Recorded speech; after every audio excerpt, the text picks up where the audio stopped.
Welcome to Jasper's Game Week, y'all. These are some of my favorite events of the year. I am so pumped.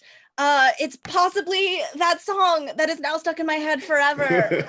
But hello, pleasant time zone, everyone. It's morning for me, but I realize now that the time is irrelevant. I am Kailey Bray. I will be your dungeon master today for this first game of Jasper's Game Week, and I am so excited to be here for the incredible events that we have prepped for this week. For those of you who are new to Jasper's Game Day, Jasper's Game Day is a nonprofit that raises funds for suicide prevention and awareness, founded by the phenomenal, perfect, absolutely radiant Fenway Jones, and I admire her very much, and I'm so grateful to be included in this wonderful event. For details and links and all those wonderful things, we've got our mods linking all of the information in chat. If you have any questions, definitely feel free to ask for those, and they will lead you to all the correct places. We've got giveaways, we've got Tiltify rewards, and they're going to be expanding as the week goes on. We've got wonderful celebrity guests, we've got wonderful auction winners joining us for chaos for charity, as we were saying in our lead up into our tech call into the game, and I'm so very excited. So every single dollar that you donate to make our lives harder and or easier goes to benefit this wonderful cause, and we are so grateful for your support. Thank you all so much for being here. Let's meet our fabulous players. So I'm gonna go around in the way that I see you all on Zoom.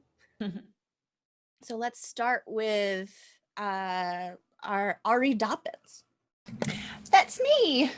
Hello, everyone. My name is Shannon. My pronouns are she, her, and I'm very excited to be a part of Jasper's Game Week this year. I am a very, very proud Jasper's Game Day ambassador and so excited to be playing with all of these lovely humans today. You can find me on Twitter at sroby25. My nerd home is Paradise RPG. We'd love to have you in Paradise. Wonderful. And you play Ari Dobbins, who is right, yeah, yep. I'm playing Ari Dobbins this morning, who is a no-nonsense monk, and yes, she's practically perfect in every way. I love it. So I put you on the spot, made you go first. It's fine. Down to Zamba. Hello, I am Ryan Warren. Pronouns are he, him. I am the owner of Session Zero Clothing. And today I will be playing Zambanala, a hairless tabaxi warlock. A hairless tabaxi warlock? Oh yeah, so if you're allergic to cats, you're cool. Don't worry. Down to Zula. Hello, my name is Caitlin. Pronouns are she, her. I go by a theater file all over the internet, doing TTRPGs and vintage gaming, and I am playing Zula. Pronouns are also she, her. A half-orc paladin. Ooh, love it. Over to Talarion. Hi, I'm John Bultena. He, him. I'm a professor at the University of California, Merced, where I teach actually a class on Dungeons & Dragons and role-playing games, along with writing and other things. Pretty excited to be here today.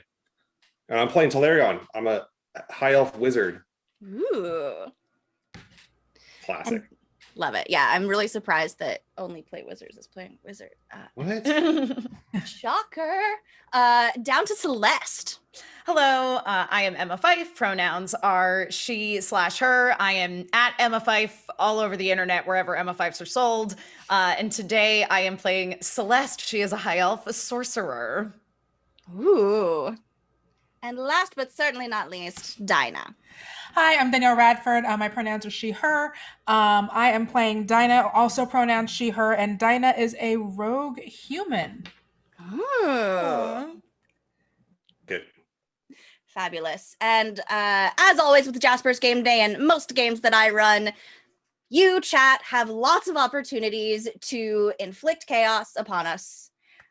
We have a couple of Tiltify rewards. You can give us rerolls to the players or to the DM.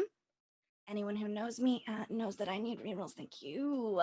You can provide advantage or disadvantage. That doesn't seem really disadvantage. Are you sure? Okay. You can spawn a wild magic surge or a monster. And we were chatting about that before. Fen was like, "Oh, do you wanna decide what the monster is?" And I said, "No. I will let you decide, but Tarasques are more expensive." This is for charity. And possibly fantasy violets. I don't know. And you also can span a magic item. I forgot about that one. So check out those Tiltify rewards and help us tell a story. It'll be fun. So I believe that is all of our business out of the way. Is everyone ready to begin? On forever. Yes. Wonderful. All right. Well, you, my friends, are an adventuring party who have stopped in the city, more of a tourist town of Versailles. It's well known as a popular spot. It has a popular winery. It's not far from the coast. Very picturesque. And you spent some time now in the town, just kind of recuperating and getting to know the locals. And after a few weeks, relaxing, sampling the local vintages, you get a message from the local apothecary, Abigail Nestor, proprietor of Nestor's Nectars and Niceties, just on the edge of town. She sent you a message and asked you to meet her at her shop. She knows that you're adventurers, and while you are, on sabbatical, if you will, she thinks that perhaps she might have a task for you that will be mutually beneficial to all. Can you, what do we know about this Abigail?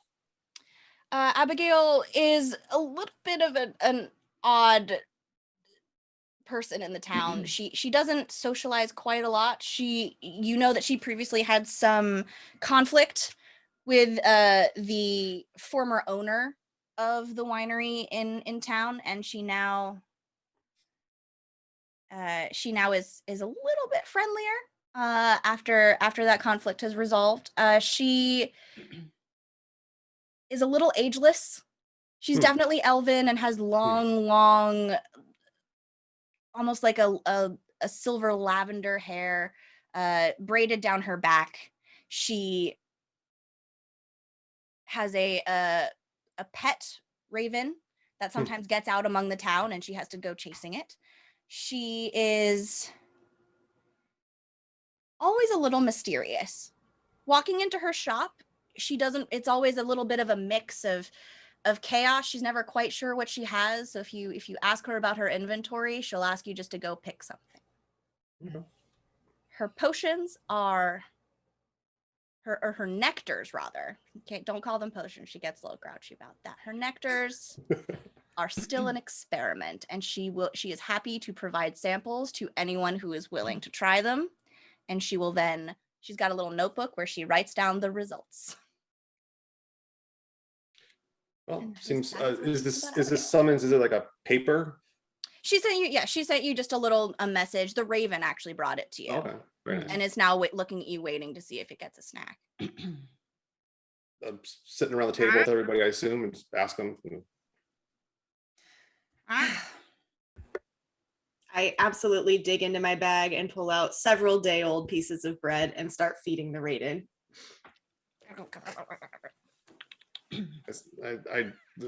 Feeding another's familiar is dangerous territory. Well, but he looked like he wanted a snack, and I have snacks. I can't fight that logic. Yes, no harm done.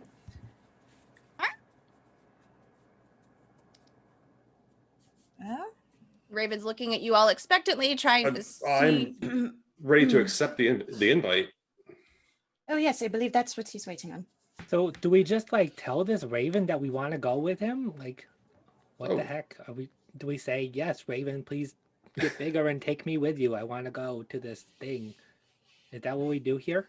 And the Raven will then just kind of fly over to the door.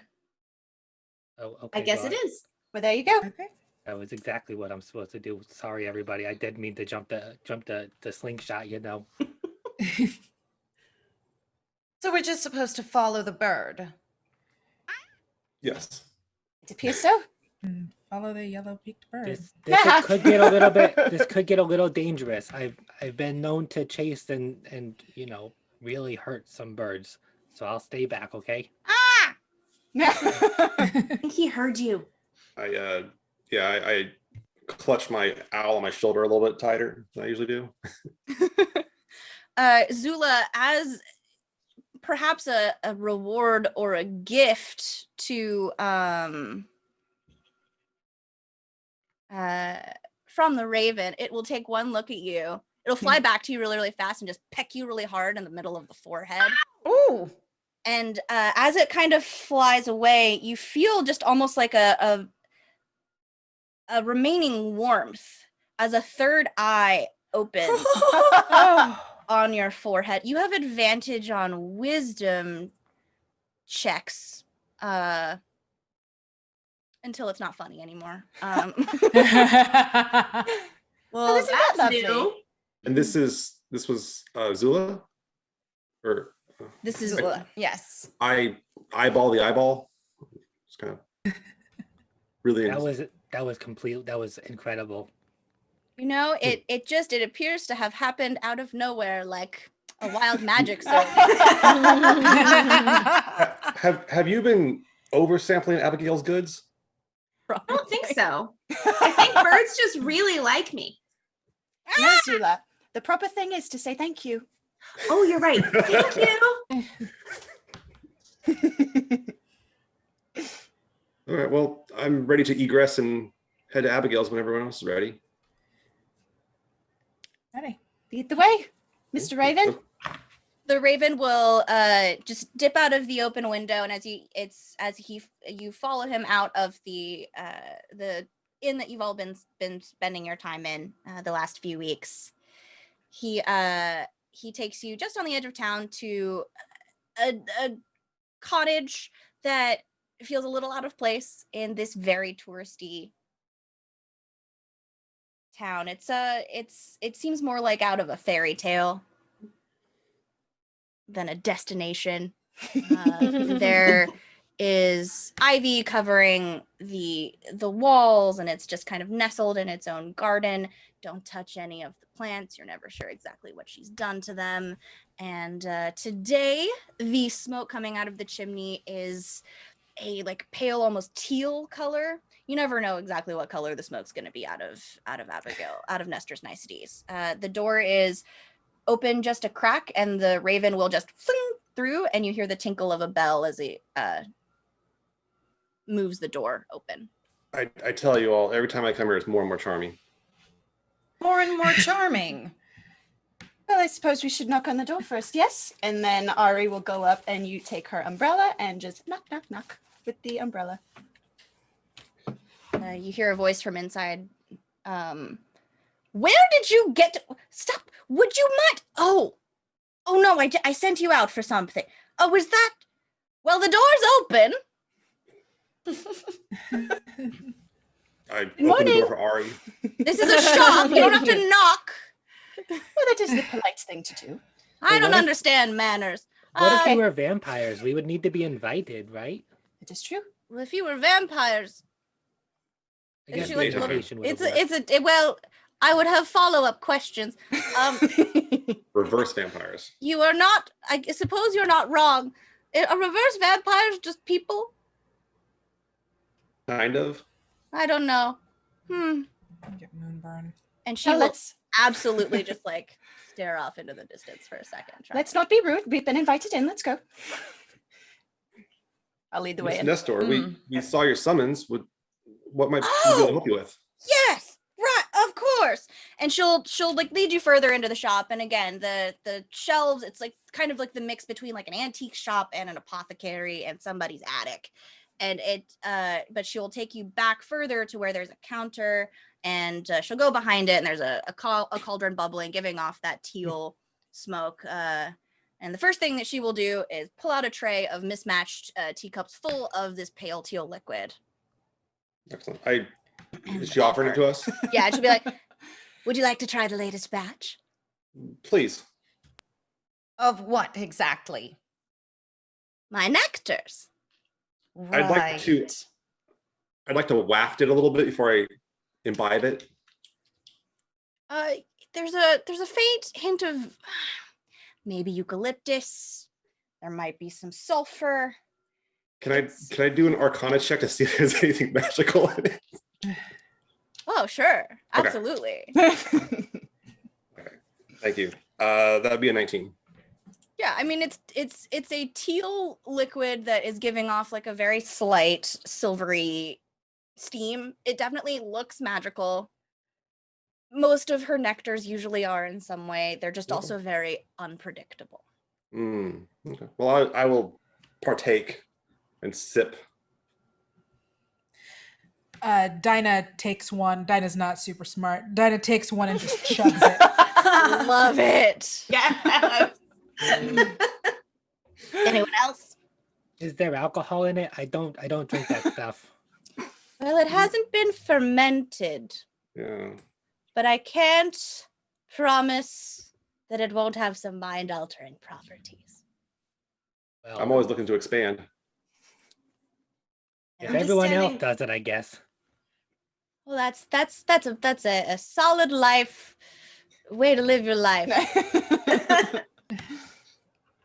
I'm just standing very still and trying not to knock anything over. She's not That's fair. the most graceful of people, so she's just being very careful. I will hold my cup very daintily, and I will pretend to take a sip. That's fair. Everyone who has chosen to take a taste of the nectar, go ahead and roll a Constitution saving throw. Oh, geez.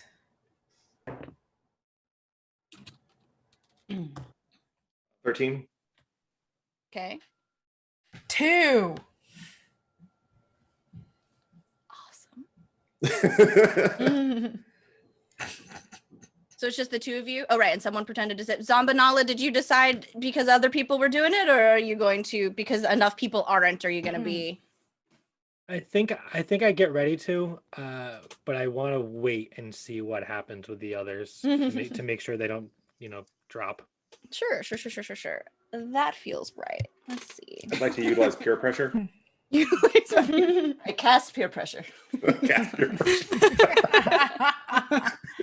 Come on, all the cool kids are doing it. Oh, the cool kids are doing it. Saving throw Totally versus peer pressure. fine. Wonderful. Well, Talarion, this is not your first nectar. No. So you're able to, and it has a little bit of an astringent taste to it, almost medicinal. But it's nice. It's warm. It's warming. Dinah,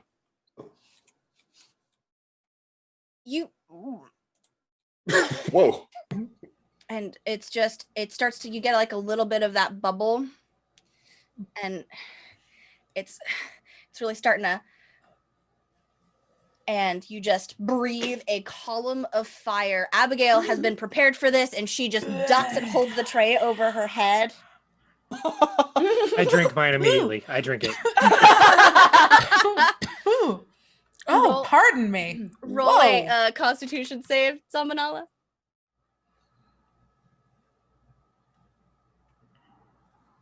D&D Beyond has blessed me with an 11. Nice. So you maybe get like a little bit of a spicy burp, but no fire breath for you. You're okay. Excuse me, do you have any more? I think I finished mine too fast and it just didn't work. Oh, here, dear, you can have mine, and I'll give it to. Drink it I drink again. it. I drink it, yeah. You can choose to just fail the con save if you want to breathe fire for a second. If that's what you want. Kailey, while this is all going on, I like to give Abigail in very big words my descriptions of the flavor, the taste, Oh, love it. a full nuanced report as much as I can to her that would benefit her business. Wonderful. Yes, and so she'll just like take her notes and she'll be like, okay. I stand there lecturing. And I breathed fire. Yes, you did. Abigail, you sent your bird to bring us a message, and you said that there was something that you thought might be mutually beneficial to us. So why don't we just get to the point? Please. Right. I'm sorry, I got distracted. Yes. Well, you see, or maybe you haven't heard, I don't know. The farmers have brought in a couple of stories about some strange infestation in the wetlands nearby that have been encroaching on some of their crops along the coast. They appear to be some kind of clutch of giant toads. And, Well, I certainly would know nothing about farmers, nothing to do with them. No, of course you don't, dear. However, occasionally farmers will give us information that may lead to, well, riches or treasure, and I imagine that is something that you possibly are interested in, Miss Celeste. Possibly. But how is it that a farmer could possibly be in possession of great wealth? Oh, they're not. They're not. You're right. As far as your perception of wealth, they bring information and stories. Of course, the wealth of the land, the richness of the soil and the food that we eat and the ingredients that we have. And the ingredients are why I called you here. These toads, the descriptions that they've given me, they don't appear to be, what I think is that they don't appear to be, from here, not from this plane. Go on. Swamps, wetlands, fens, areas like that. They're liminal spaces between. The veil is thin, and I think that these toads, if the farmers are describing them to me accurately, I think that they might be Fyffe.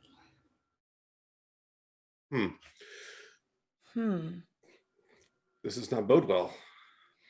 Well, I mean, for adventurers such as yourselves, for farmer, yes, a big problem. But for adventurers such as yourselves, I imagine you could dispatch these creatures no problem. And if they are Fyffe, they have an inherent magical quality about them that I think I can use for some of my experiments, if you will. And they have these Fyffe toads have a stone, a jewel inside their heads that that are a very difficult component to find for spells and potions. And if we have a clutch of them, that's quite a good find.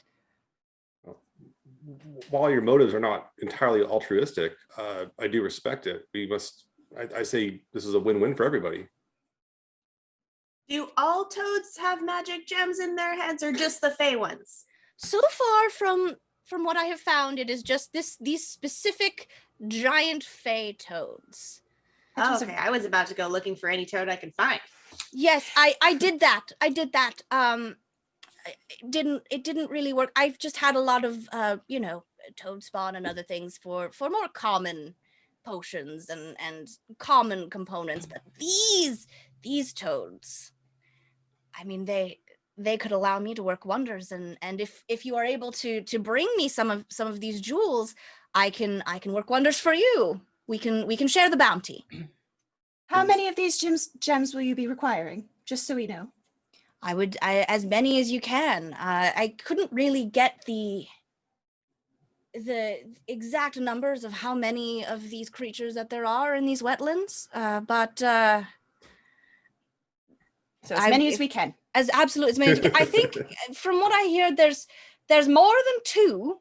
Excellent. So, more than 2 would be great. More than 2. Absolutely. Is there anything else that we should know? Any more important information before we set out?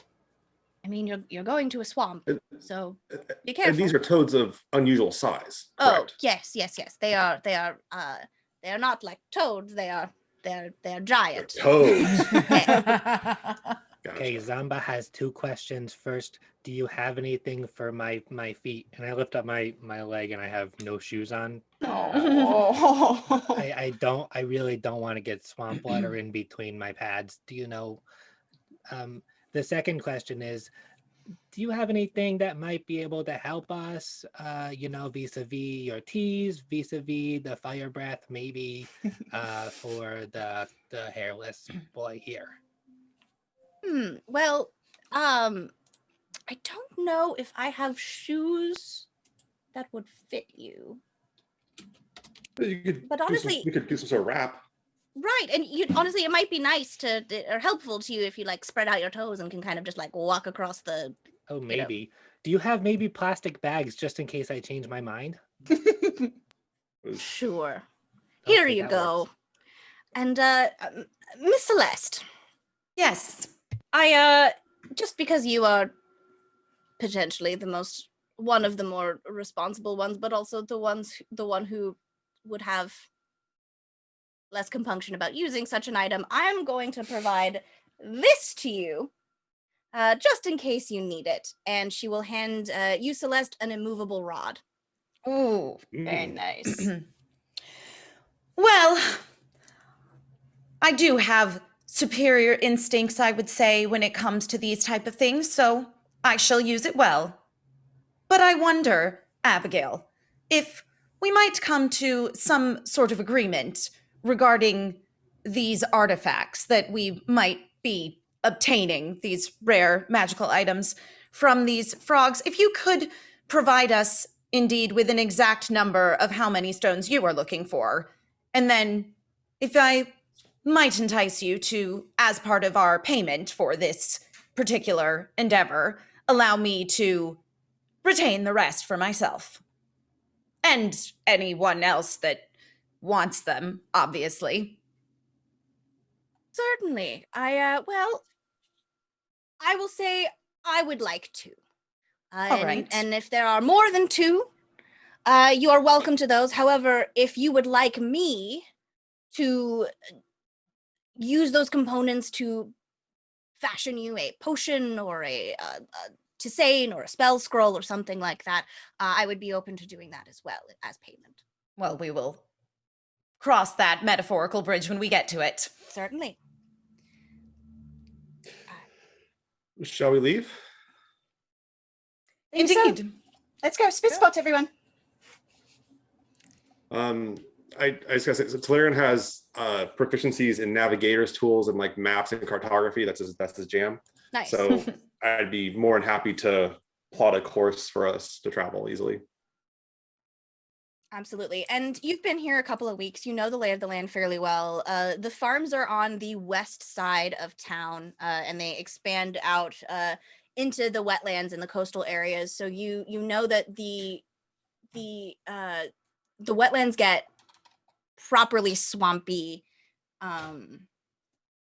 about 3-ish hours outside of town.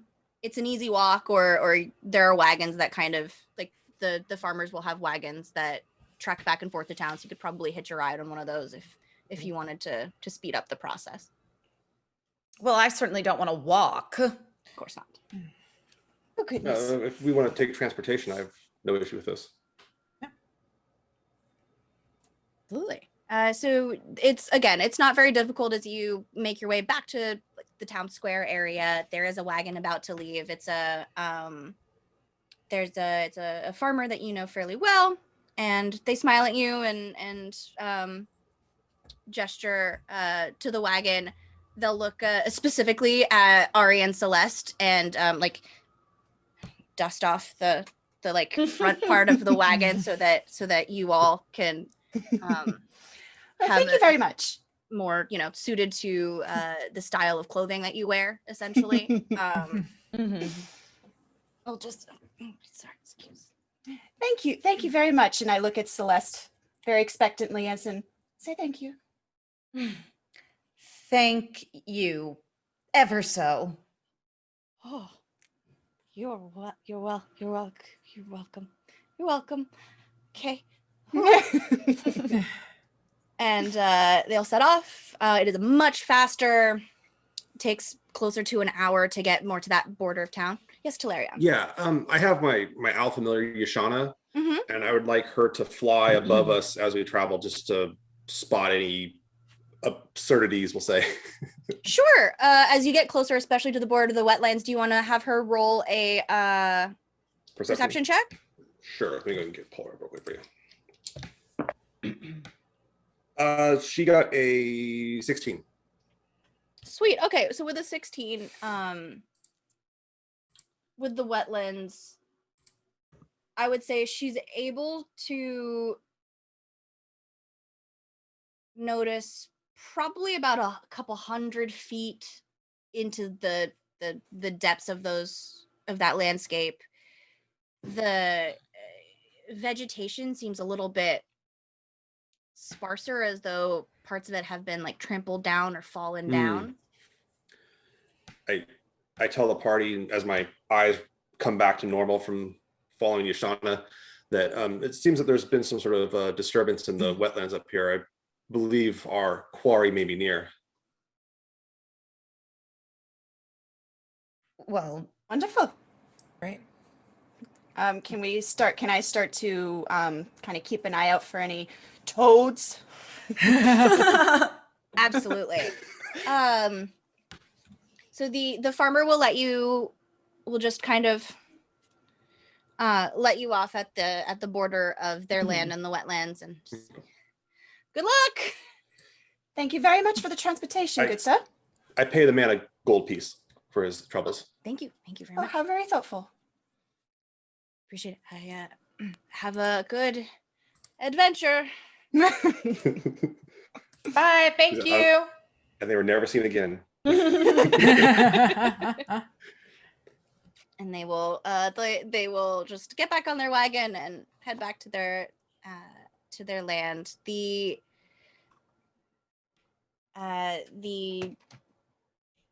The path through the wetlands, there is a little bit of almost like a game trail, so it will get more overgrown as it goes in. You can already kind of see it getting more overgrown, but there is a place to get started.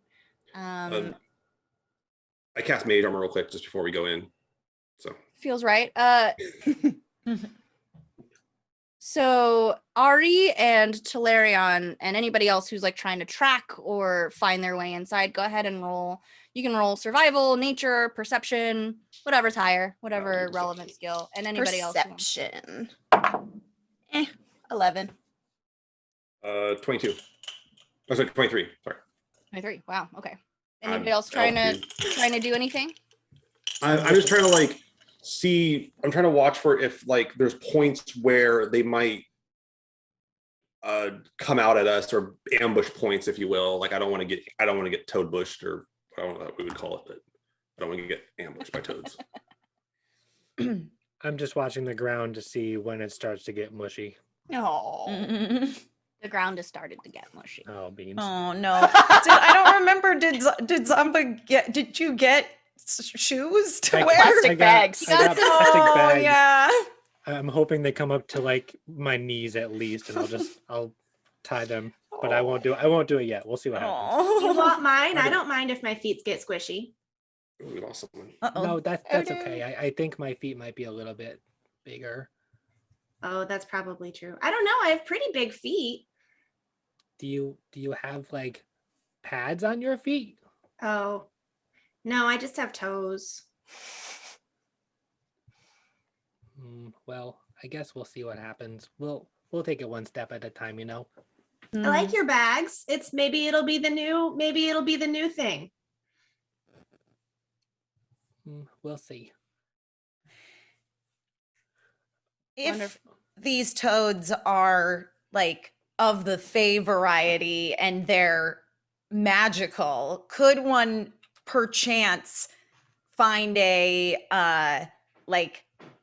like use a detect magic or an arcana situation to try and like sense their presence. Absolutely. Yeah, that was my quandary too. Yeah, I wanted to ask about that. Okay. So roll an Arcana check. Okay. Celeste. That's gonna be 13. Okay. So between the two of you, especially with that perception check as well, as you make your way into this swamp and as things get like a little bit more dim, the air gets very humid, and the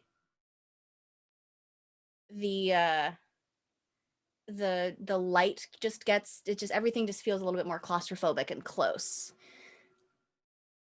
Talarion, you're really noticing as you're looking through the landscape and again the vegetation and all of these things, you see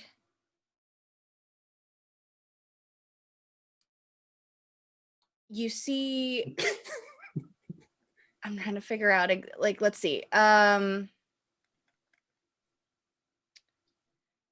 You're starting to see pockets of like standing water that look to be in a very specific shape. Can I map out the shape like in my head real quick? Like try to like extrapolate it? Sure, yeah. I mean, you're starting to, it looks like very large tracks. Okay. And Celeste, you are with your Arcana check, as you again take a look at the landscape and are feeling just the energy of the place. The deeper you go into the wetlands, you do start to feel a shift. And as someone of a Sylvan background, you're starting to feel a little bit of the Feywild. Like they're just, it's almost like a smell. It's like a feeling. It's just a feeling that you get, an atmosphere that you get. Not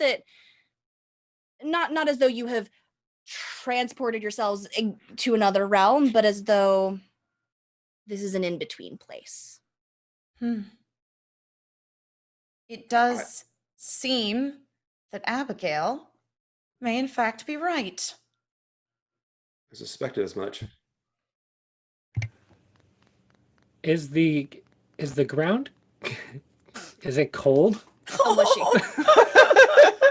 It's getting a little bit like cold and damp, yeah. It's like cold mud. Okay. Not like it's painfully cold, but like I wouldn't call it comfortable. What's the temperature like? Is it nice? It's definitely a temperate place. It's it's not warm. It's not like a jungly, like Amazonian. It's more Pacific Northwest, like that kind of a coastal environment. Very temperate. When the sun's shining, it's actually very, very pleasant. But as the swamp kind of just like closes in, it's getting a little bit darker, more chill, more damp. So I don't hate this, guys. I'm just gonna let you all know that now. But as long as I don't think about the fact that I'm gonna be licking mud out from between my toes later, then I should be okay. Would you like to hold my hand? Sure. Would okay. I say your feet will be cleansed at the end of this. I promise you. Okay. Well, I'll take your word for it. Thank you, guys. Go ahead. Sorry. I look at Celeste real quick, and I can tell like we're in the Feywild, and it's starting to bleed over. And I say that the Feywild is not to be trifled with. The magic here, specifically the wild type, is not predictable. Speaking of that, oh no, Talarion, I'm so sorry. As you say that, Oh no, that's too good.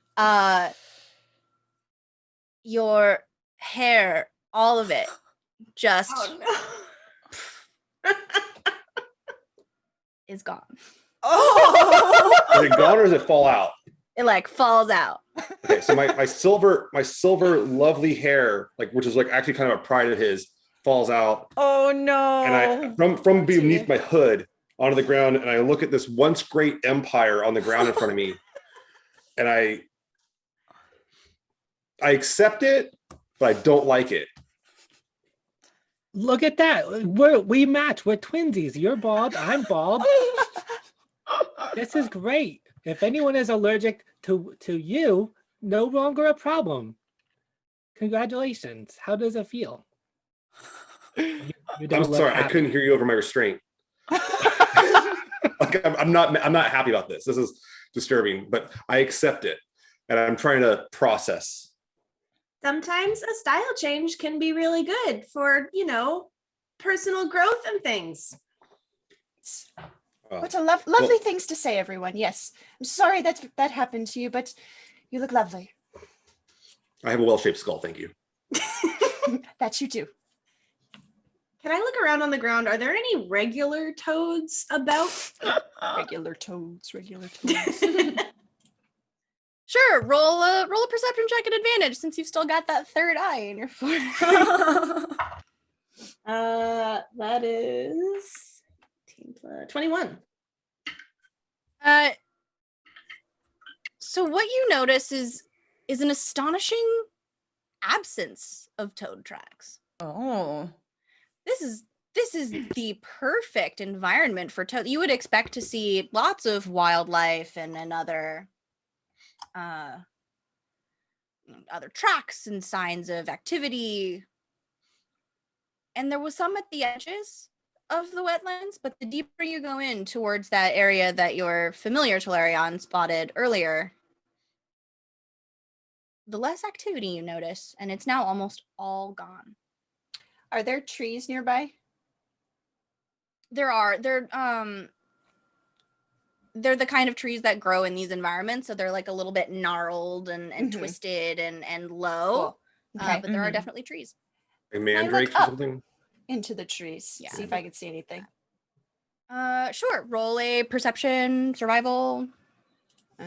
Perception. Dirty 20. Nice. Mm-hmm. So what you see in the trees, as you look farther up, you notice that there's almost like there are marks, almost like slime trails and scuffs, pretty high up, as though something very, very large has brushed by this way, and not too long ago. Well, I certainly think we're on the right track, and I'll use my umbrella and point out the mark that I see on the tree to everybody else. Did we follow them? Cautiously, I think, but yes. Are you all trying to start being sneaky at this point? Are you forging ahead? Yes, I will. Forge onward. Yes. Does anybody know anything about the Fae creatures? Do you know, are these toads gonna talk to us and stuff? There's a possibility. They may speak. They also may be more rabid. It depends on where the Feywild they are. It depends on the seasons. I can't get a clear vision of the stars or the sky right now, but what if we talk to them and then we make friends with them and then we can ride around on Fey toads? That is specifically what I was thinking. That'd be so fun. But then we would be foregoing exactly what Abigail asked us to do, which was to eliminate these toads so as to help the local farming population and also get the magic gems. Oh yeah, I forgot about that part. But listen, if they have a family and children and stuff, it's gonna make this a little hard. If the toads have a family and children. Yes. Well, how would we know that information? If they talk to us, they're Fae toads. You don't know. We're gonna see what happens. I'm just trying to be prepared for all the options. Sensible, very sensible. Well, there's only one way to find out. I say we press on. Everybody roll, who wants to be stealthy, roll stealth for me, please. Oh, I'm not worrying about being stealthy. Fabulous. Good to know. Ooh. 12. You do have a reroll if you want, or you could save it. Yeah, I'm gonna save that. A dirty 20. Nice. And 8. An 8. A 2. And Celeste Forging onward. is just just YOLO. Okay. Love that. Zula's trying really hard to be sneaky. She's banging into everything. And she's in chainmail. So I love that. So Talarion, I will give you the option since you rolled so high on stealth. Are you choosing to either go farther, scout ahead and get away from the noisy group, or drop back and get away from the noisy group to maintain stealth? I would forge ahead. My curiosity gets the better of me. Yeah. I was gonna say something about curiosity kills the cat, but Zombless here. No, we have a cat. Fabulous. And as you're forging ahead, oh dear, oh no, Celeste, you find yourself as you're forging ahead, or maybe you actually don't notice it. Who's right behind Celeste? probably me, because I'm just crashing through. Probably Zula. Zula, as she kind of passes underneath a particularly like gnarled looking tree, you notice that Celeste has turned, her skin has turned a very pleasant, almost electric shade of blue. Oh, wow. How did you do that? That looks so nice. That's such a pretty color. How did I do? And I kind of motion to her general being. Is she glowing too, or just blue? Just blue. She's Okay. just blue. It's Oh, wild. It's magic. Oh, don't you look lovely? this is unacceptable. Oh, the Feywilds. Oh, I have to find some way to undo this. Well, it really brings out your eyes. Yes, it does. I can't be seen amongst my distinguished family with this hideous miscoloration. All the more reason to press forward. Perhaps these ingredients we derive from the toads, Abigail could make a mixture that would cure you of your condition. No, Plus, there's no one Abigail. Plus, there's no one distinguished here. It's just us. Well, I mean, Well, I just think suppose of- there is that. Think of it I this like way: blue. you could have grown, hair like Talarian had. What if you Oh, grew she's so Talarian's lucky. hair? Talarian's hair was very nice. Thank you. I'm very sad to see it gone. So we must resolve this issue quickly. We must find a way to restore Talarian's hair and also to make my skin back to normal. I do suggest that we lower our voices just a tad. We are trying to find these toads. Yeah, I'm You know, while you're saying that, Yep. speaking of which. who's in front that isn't Talarion? Is it Zula? Or is it, because you were pretty, although you kind of came back and started talking, Talarion, actually. I was just kind of nodding and Okay. Yeah. So who was behind Talarion? Is it Ari or is it Ari? Or is it Ari, you're right. Ari? Is it Ari? Yeah. So I tried Ari, to stealth, but it didn't really work. So And I we're- guess yeah. that makes sense. were you in front of Zula? I think, yeah. Yeah, I was behind Celeste. Yeah. I think I'm standing next to Ari because I think she Yeah, was we're holding holding my hands. hand. They're holding Oh, hands. right, That's right. you guys were Which holding hands. I definitely squeezed when Celeste started flipping out a second ago. That's fair. That's It's all right, fair. dear. So as you are having this discussion, a very large,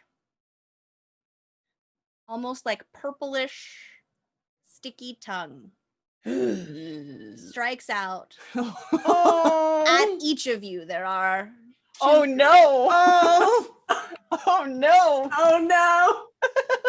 oh my One oh, wait, creature with 6 somebody tongues? gave me advantage. Ah! So that will likely hit. We've got a 22 and a dirty 20. Hit both of you. Yeah. All right, so that is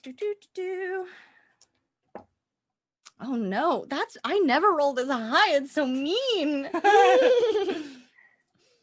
So that is 15 piercing damage roughly or I guess it would be, that's bludgeoning with the tongue. Yeah. To each of you as these tugs Oh no. and then wrap around you and pull, striking you against trees. Let's roll a quick initiative. Yeah. It's quite the tongue lashing. Who was that damage for everybody? It was for Ari and for Zambanala. Cool. Oh boy. Oh no, that's 12. Okay. 16. ugh. 7. 5.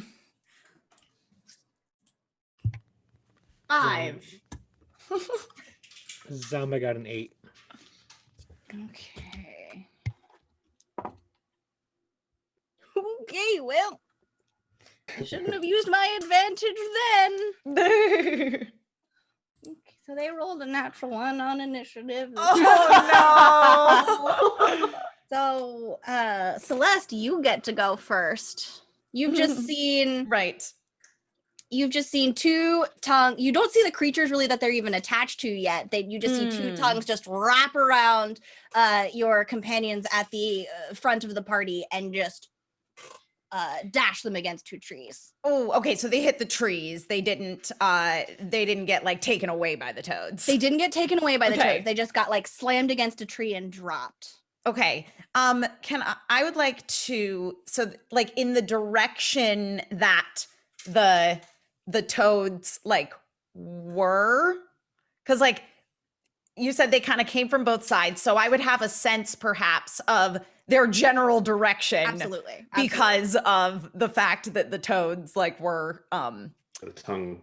yeah, exactly, that the tongues came in and I can kind of gauge based on the trees that they hit where one of the toads might be. Okay. 100%. So I would like to like position myself like in a straight line sort of situation, like wherever the tree was. Mm-hmm. And I'm going to cast, because I have again as our Scorcher, which is like fire in a straight line. Yeah. So I'm just gonna fire a straight line in the direction of one of the toads. So that's a roll to hit, right? Yes, I think it's it's a a saving yeah, throw. it's yeah. Is it a roll to hit or is it a saving throw? Yeah, I think that was a saving throw. It's a not Scorching Raise it to him. Oh yeah. It's that's the roll. Yeah, Okay. it's a saving throw. Okay, I'm going to give them advantage. This is a 3d8. That didn't help. Well, I'm rolling normally again. Okay, so what's the DC? I'm just assuming that they failed, but what was the DC on it is oh no, I think it is a roll to hit because I have a hit dex of 13. That's the DC. So That's I a DC, need to have is beaten a 13. Okay. Yes. Cool. I did not. So Great. you just zing that beam of fire Yeah. through the vegetation and it starts to just Oh, there it is. catch a little bit. It scorches the leaves, but these are like damp, dark. So it nothing doesn't catch fire.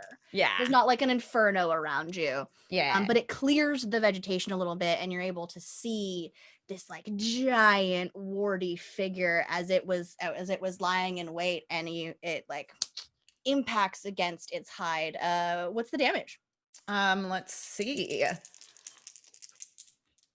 Ooh, that is gonna be 16. Ooh. Nice. Okay. Is there anything else that you'd like to do? And then after I do that, I would like to hide behind the tree. That's fair. Absolutely. Take cover. Yeah, perfect. You get some cover. You're not super hidden because you're blue. Right. But There's that. but that happens. Yeah. Fabulous. Sweet. Solarion, what would you like to do? I'd like to cast mirror image. Okay. So all of a sudden now there's 4 of me kind of walking in between each other. And I try to keep my cover from the respective toads and ready for my next move. So Okay, perfect. I'm boring. Not at all. You're a wizard. You gotta prep first. Does that mean mage armor's gone? No, mirror image is in concentration. Love it. Good And to know. mage armor isn't concentration either. Oh, I forget that mage armor isn't concentration. For 8 hours, better not be. So, Zamba, what would you like to do? Oh, beans. I would like to look at one of the ones that Celeste just hit with fire and cast Toad the Dead. Yes. Toad the Dead. I have to It is- go. Goodbye. That's a save also, correct? Yes, wisdom save of 16. Nope. Oh, okay. Amazing. And since it already took damage, it is going to be 2d12. Yeah, sure is. I'm the best DM to do Toll the Dead against because I'm never gonna make the same. That is only an 8. 8 points of damage. 8 points of damage. Lovely. Fabulous. So the does your Toll the Dead, does it have a particular sound to it that you've imagined? Maybe like a little dinner bell, like one that you would like ring to bring your cats to come eat. Oh my god. Ding, ding, ding, ding. Like a triangle? Good. Yeah. Triangle. Ding ding ding ding ding. Yeah. Come get it. And that little noise just kind of just like bangs around in this giant creature's head as it kind of just rears back in pain and shakes its head in confusion and distress. And then I also want to, as a bonus action, squeeze Ari's hand and say, "Are you okay?" And cast Healing Light, which is a feature, which I will give you 2d6 of health back. Wow. Well, thank you very Let's much, go dear. Warlock, people. Much better now. Build. And anything else that you'd like to do, Zamba? That is 5 health for you. Thank Love it. you. No, that's it. Excellent. Then we're right over to Ari.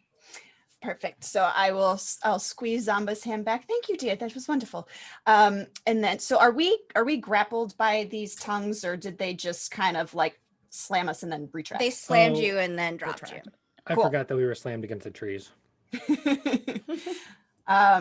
Okay, so I'm going to look at the toad that Zamba was just interacting with. No, this won't do.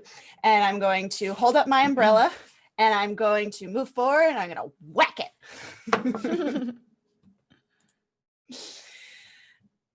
Amazing. Oh, but that's a natural one. Oh, You have a reroll, don't you? I have 2 of them. yay. Yeah, you have advantage. You're okay. No, I'm not, because that was a 3. It's not a one. Oh, So that dice is done. 10 total. 10 total. Oh, What? man. I get 2 attacks per action, so You I'm going do. to try that again. Because you just missed it. Oh, much better. That is a 19. Excellent. Absolutely. That will certainly hit. Good. All right. I am going to do damage, but I also would like to use a key point for stunning strike. Okay. Okay. You need a timeout. That is 8 points of bludgeoning damage, and the DC is High Higher than what I rolled. It's a 12. It's not Yeah. really that. It's a... Higher than what I rolled. Okay. Woo! They're stunned and in time out until the end of their next turn, I think. My next turn. My next turn. End Yeah, of your my next turn. Yeah, I'm gonna save that advantage for later. I'll let myself be stunned. Okay, so the creature is now stunned. Can I flurry blows, please? Oh, of course. Right. That one is a 13. Mm-hmm. Awesome. Okay. Mhm. So actually it's advantage, right? Because they're stunned. Yeah. So even higher. So that works. 5 points of bludgeoning damage. And still advantage because they're stunned. Yep. Oh my god, this dice is done too. 12 To the shoe. I the usually say to shoe. the dice jail, but now I have a shoe. to for the that. shoe. I love those shoes, by the way. Those are perfect. Does a 12 hit? Yeah. Totally. Ah! Okay. Yeah. All right, that is another 6 points of bludgeoning damage. These are big. These are big guys. They low AC, lots of hit points. Excellent. Okay. So you just wailed on this toad, and it is now stunned. It's now kind of just like frozen in shock at you. Roll an insight since you're right in its face. Okay. 13.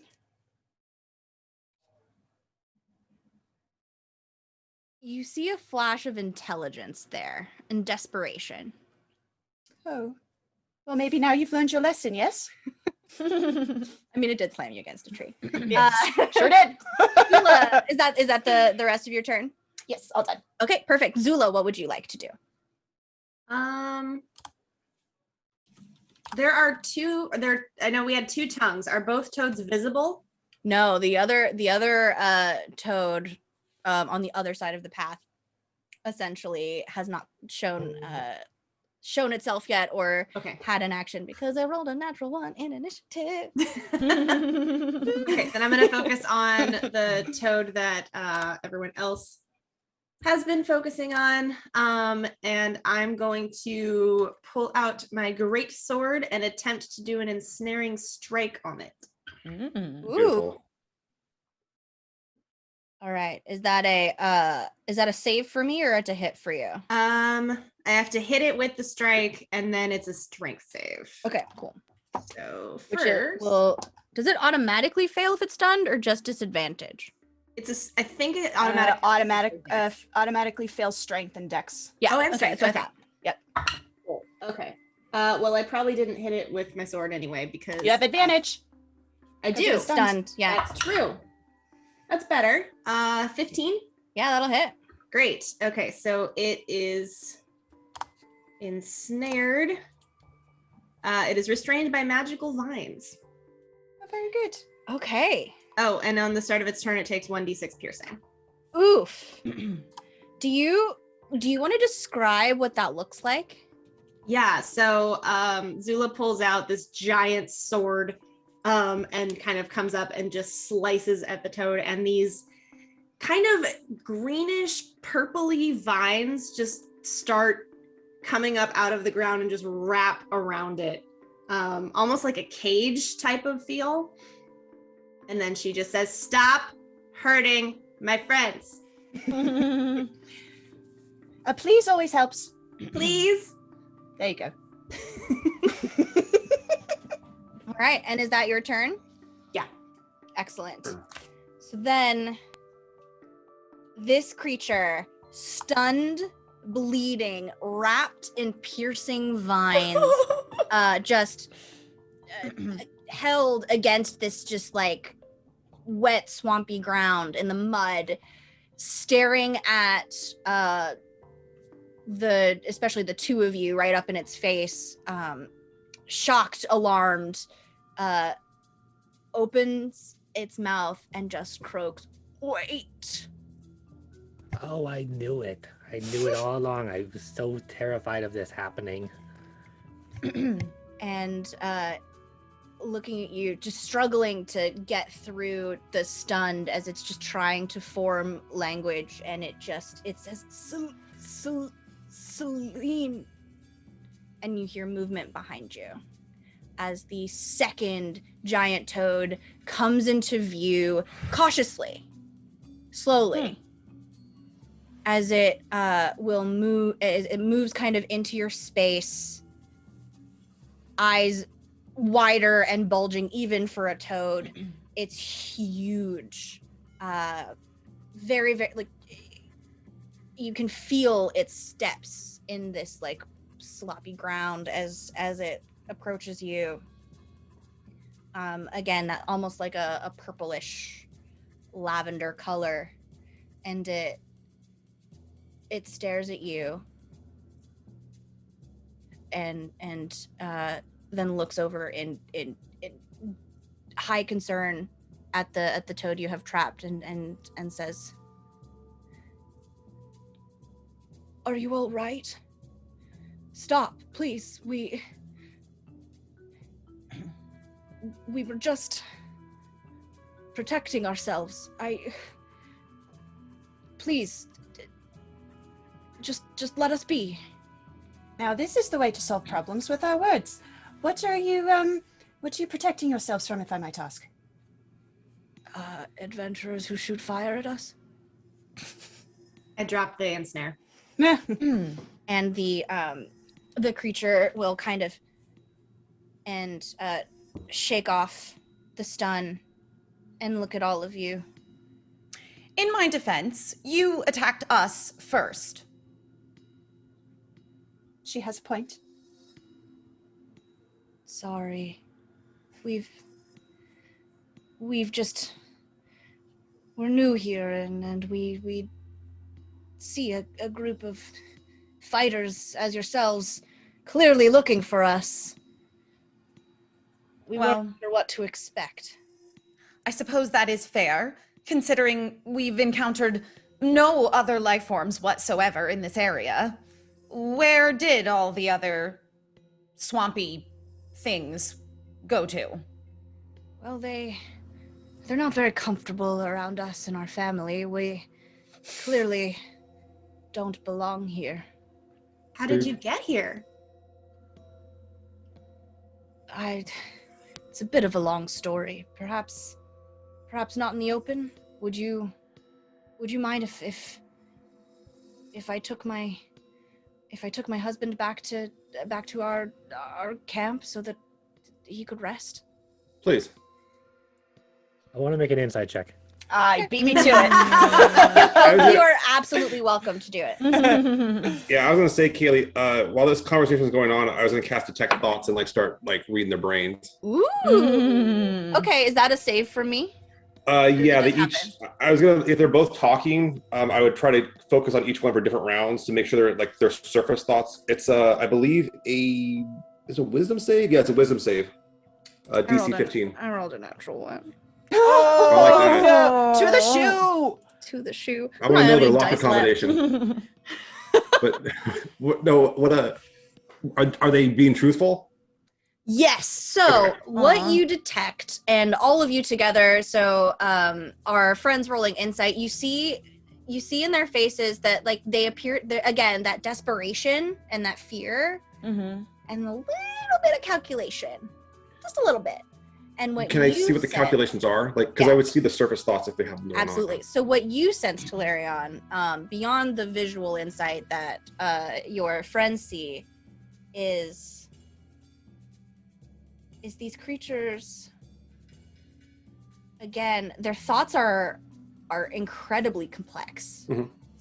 They not and again, even these creatures are more than sentient. They're old. Right. They're ancient, and there's an elegance to their thoughts that feels out of place with their physical forms. I respect it. Do they have any ill intent? Is my main concern off the bat. Yeah, what you sense from them as they are, that calculation that Ari and Zamba see is they're taking your measure. as though you may be what they have been looking for. As though there is something that they need. Can They are about to ask you for something.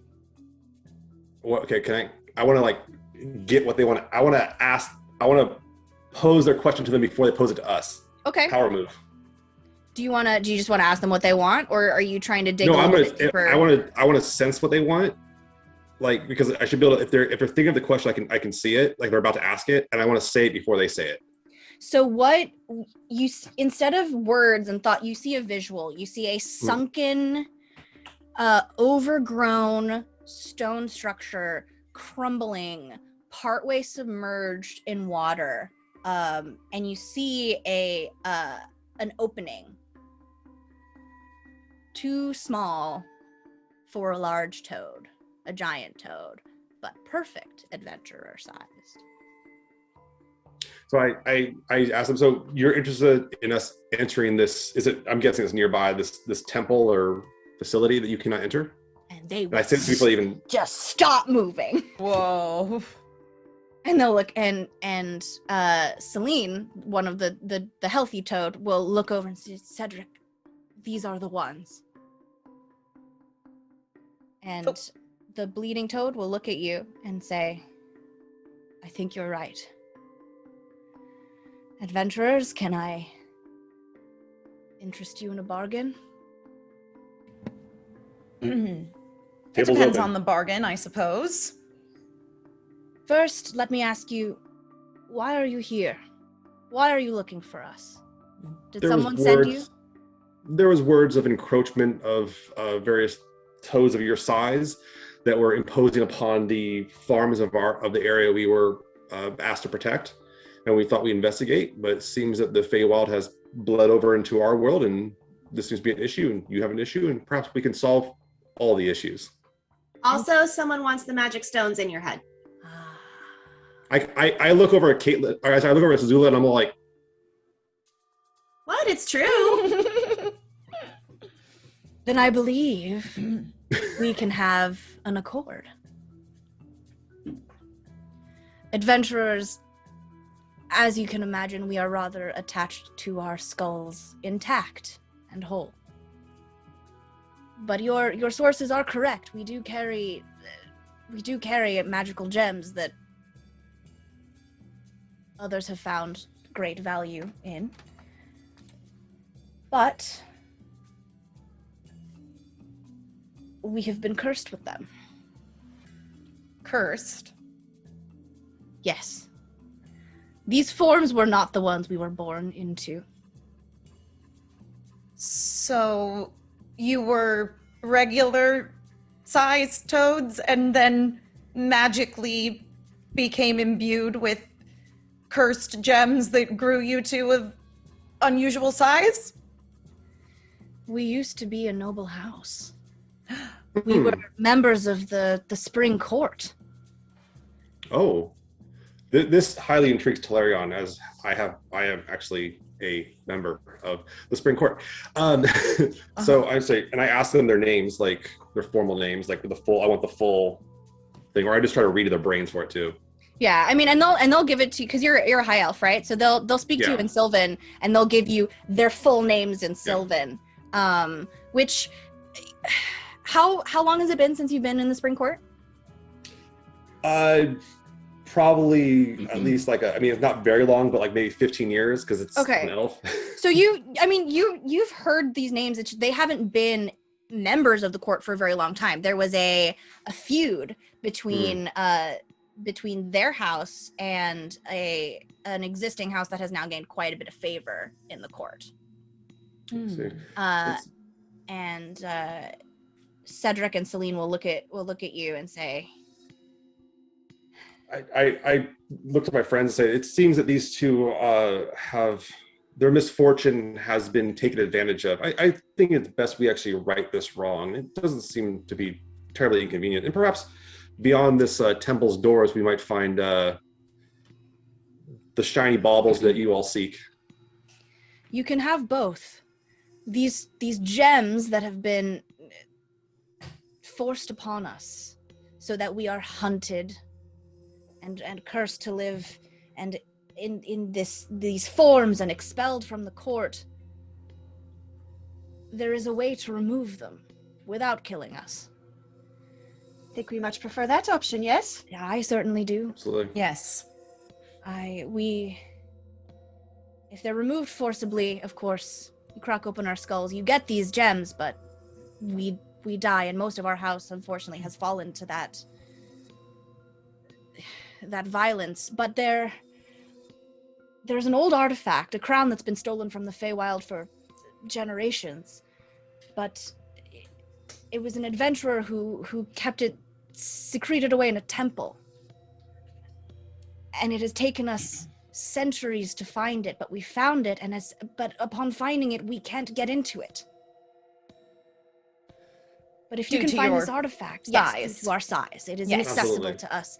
But if you can find it, it's from what our studies have been able to show us, from what we have been able to access as giant toads, it's a crown. A crown with an empty socket, really, where a gem would sit. A gem approximately the size of the ones that dwell within your heads. I would imagine so, yes. If we are able to don this crown, the gem would be removed safely, our curses would be broken, we'd be able to return to the court, take our revenge on these parties who would destroy us. You would get the gems, and you would have favor within the spring court. I seek this favor. While they're talking about this, and I'm inside their head, I want to pull the directions to this place. Like, I imagine I can kind of feel like if they're talking about it, I can kind of feel how to get there. And I'm like, I'll lead the way, and I just start walking towards it. Well, now this was the way to solve this problem. Maybe in the future you will try and speak first before just jumping to violence, yes? Certainly. To be fair, almost our entire family has been slaughtered for these gems, so forgive us for going on the offensive. It's quite understandable. Yes. Oh, and your apology is accepted. Well, hopefully we can help stop all the slaughtering and stuff. And, I'm sorry about these two. They're a little, strong, so they made you bleed and stuff. Sorry. And I use a little bit of healing, and I give the one that's bleeding 6 points of health. Oh, that's very nice of you. So Good. sweet. That was very kind, Zamba. Yeah, I just hope, as we're walking away, they don't do the tongue thing again now that I gave a little bit of oomph to them, you know what I mean? Don't want to get this cat in that bag.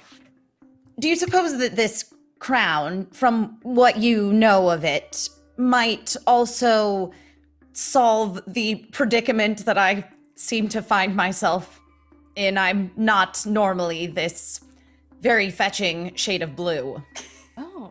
Oh, very possibly. I mean, it does have curse-breaking tendencies, especially if you think that this affliction is tied to fey magic in any way. Well, it happened upon entering this area, which seems to dwell somewhere in between, so it seems reasonable. So there you are, Talarian. You might get your fabulous mane back yet. It'll grow back. I mean, I got time. Okay, well, I just think that your appearance is improved by the presence of hair. Oh, I agree. I'm a monster right now. It's what's on the inside that matters, everyone. You mean the gems? No, No, sorry. no, that's not quite what I meant, but I can see why you'd make that jump. Wonderful. So the Celeste and Cedric will look at you and say, well, if you appear to know where the temple is, our home, and they'll give a brief description of where that, which is not far, honestly, from the temple. They've kind of just been keeping an eye on it, trying to understand how on earth they're going to be able to obtain this artifact. If you bring that to us, we'll give you the gems. We'll we'll offer you that favor. Our bargain will be struck, and we would be eternally grateful. Well, since it was magic we came here seeking in the first place, I say it seems reasonable to strike this bargain. Makes sense to me. Did they say where we were supposed to go, or is Terralion the only one that knows? Talarion is the only one who just went off, Talarion, and they sorry. just assumed that you all knew where you were going. Well, then, let's get to move on, Spitspots. Talarion, do you know where we're supposed to go? Yes, the toads, when they spoke of the place, spoke of it fondly, and I could see every rock, puddle, tree between here and there, and simply follow the way. Wonderful. So Talarion in the lead begins charging towards this sunken temple to obtain this artifact that hopefully will free these giant toads from their curses and get you a couple of nice shiny magic gems and a special IOU from a Fey Lord. And with that, venturing off into the wilderness to jump into a sunken temple, we are going to take a brief break. So I will see everybody in 5 minutes. We're gonna just get up, stretch our legs, do what needs to be done, prep for some dungeon delving, and we will see you very soon. All right.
Hello, everyone. Welcome back to the first game of Jasper's Game Week.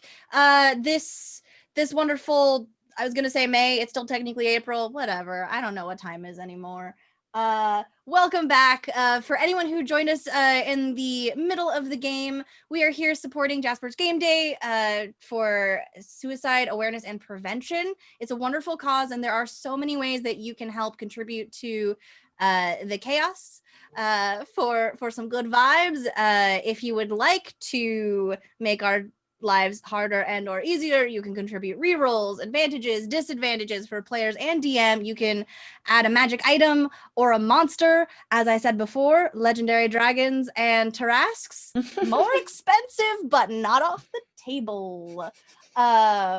It's May for you, Glass. Great. So it's May somewhere in another hemisphere. Mhm. Fenway Jones is a goddess amongst humans, and we are so grateful to be able to be included in this wonderful cause and have so much fun. Just do a lot of nonsense. It's my favorite thing. And I'm so grateful to be here and have an adventure with some lovely friends. Where last we left our adventurers. How much for a friendly Tarrasque? Oh. Make me an offer. Oh no. That's amazing. Make me an offer. Oh my God. Wait. That just changed my life. That's great. Where last we left our adventurers, I'm serious. Where last we left our adventurers, they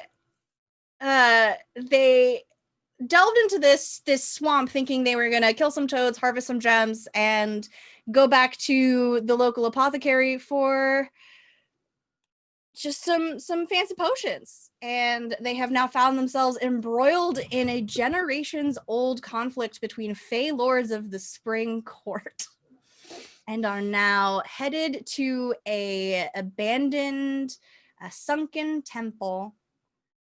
Thank you for that, Ironlar. To obtain an old artifact, a crown, so that they can break the curse, get some fancy gems, and have a Fey Lord owe them a favor. And that is where we find our wonderful group coming upon now this fallen pile of stones, overgrown with like slick, mildewed mold, algae. It's green and gray and kind of just fallen in on itself. And you see, Talarion, this is familiar to you because you pulled it from the Toad's Mines. You see it's standing in a still pool of just murky standing water. And just kind of jutting over that water, you see half submerged a small opening in this broken down temple. Is it a very tall opening? Is it like, and is the opening, does it go to submerge or is it still above? It's submerged. It's about half submerged, but it looks as though it continues on beneath the surface, but you would have to get a little bit closer to see. I tell Shauna to perch up, and my owl to perch up and watch the entrance before we go in, and I'll approach it, but I won't go in. I'll offer. I'll be courteous and allow one of the others to take the first step in. I point at the opening that's half submerged, and I say, "Is that where we're going?" Yes. So. Oh no, thank you. Samba. It's what?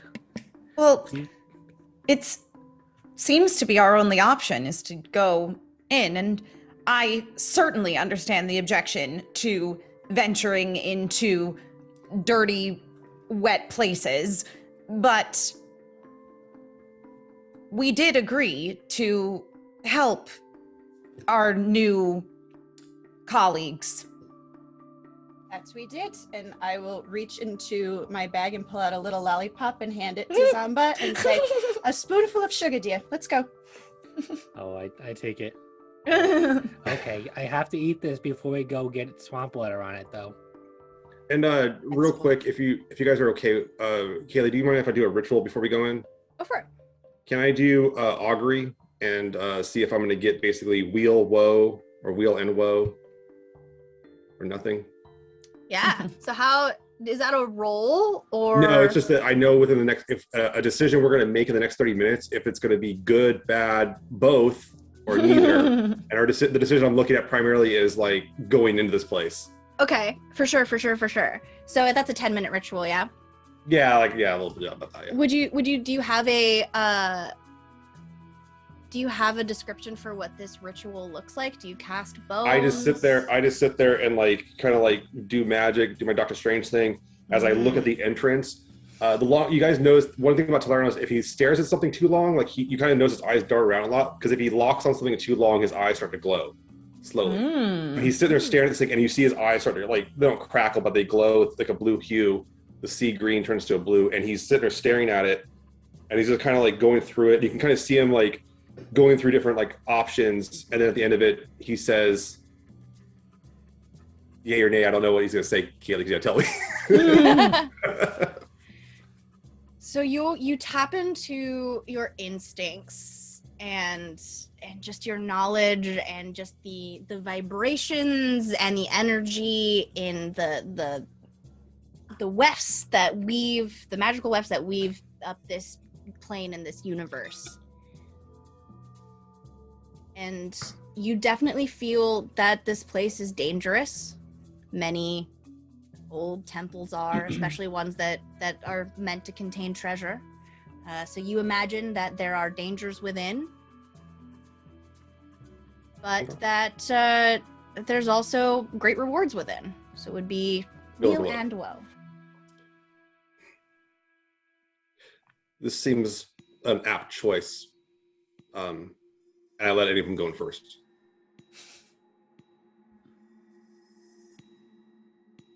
Who's going in first? You said you're going in first? No, I let any of them. You let any of them go in first. Okay. Yes. Wheel. I say, wheel it is, everyone, and please. It's not untrue. It's gonna be great. Well, I'm a gentleman, so ladies first. Okay, let's go, and I'll run in. There you go. This seems like a great time, guys. You just roll. Zula's just gonna just dive right in. Just stroll on in. I like that. I respect it. So, Zula, you kind of just like splash through the water, and it's starting to get kind of deep. Like it gets like above your knees. As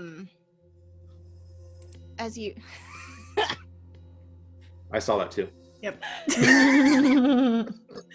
is fine.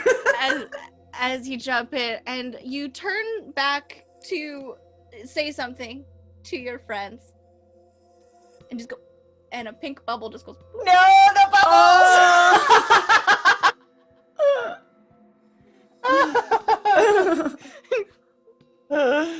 Okay, so I speak primordial in Arin, the language of the air. Can I get anything out of the bubbles? Like maybe a little bit of meaning out of the bubbles? That's brilliant. And of course you that's science. Yeah. Bubbles are science. So Zula and Talarion, you guys can communicate. Okay. Amazing. It's Mm-hmm. incredible. And I say back to her, I tell everyone, she's all right. All right. So the water is again, it's like up to your, I'd say now about mid-thigh.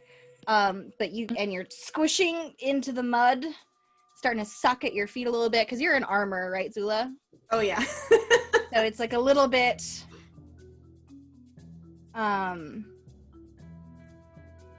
Soggy. it's like a little bit, it's just a little difficult. It's like it would be like difficult terrain, but you're like, just making your way through, and it's you just kind of just like delve into the dark. And does everyone follow her? Yes, Oh, but yeah. Yes. my shoes are very nice, so I want to take them off and put them in my bag because I don't want to ruin my shoes. Zamba questions that's so hard. Zamba, have you never heard of Squelch. a bath? You can just wash your feet. You don't have to. Yeah, but my bath is like sitting down and just getting this tongue all over, I don't bathe the same as you. Well, maybe you should try it. Maybe. It We'll might see. be more pleasant than licking mud out from between your toes. Maybe. I'll give it a try after this. I think I'm gonna need a real deep cleansing anyways. Mm-hmm. So let's go get this thing. That's the spirit. Well, I really owe it to the lollipop. It really gave me the boost of confidence that I needed. The sugar rush will do that. Is that what that is? I'm allergic to sugar. Oh dear. I'm just kidding. That was a joke. Zamba made a joke, guys. Let's go. All right. As soon as I get past the entranceway, I'm going to stop and wait for everybody to join me. Let's see who gets this. Oh no, this is funny. Okay. So as everyone follows, Ari, as you just start to squelch into this puddle, this pond, you feel your shoe catch on something. I will use the parrot beak of my staff umbrella and I will fish it out of the muck. And a like long chain that's been kind of just like rusted and tarnished kind of like starts to come up. Looks like some kind of necklace, and it's got some glowing orbs, mostly isn't covered this in lovely? mud. Does anybody know what this is? Oh, I do, because I actually have one. Oh, do you? Yeah, and I pull my necklace of fireballs out from under my arm. Yeah, Now we match. Oh, would you look at that? We Right. do. my question is, why are we worried about walls now? Just What move have I from done? orbit, like- All right, so you all make your way, Mm-hmm. get a little bit soggy, Mm-hmm. squelch, squelch, squelch into this temple. After that first kind of just like dive in, some of you even, anyone who's just on the more petite side, like you're almost like waist high of this just like dirty, cool, kind of smelly water. But as you duck under into this this doorway, the path kind of seems to slant uphill a little bit. So you're still kind of sloshing around in standing water, but it's more like maybe your ankles. It's not too bad. It doesn't make it doesn't affect your movement in any way, but you are still a little bit like damp and muddy now. It's pretty dark.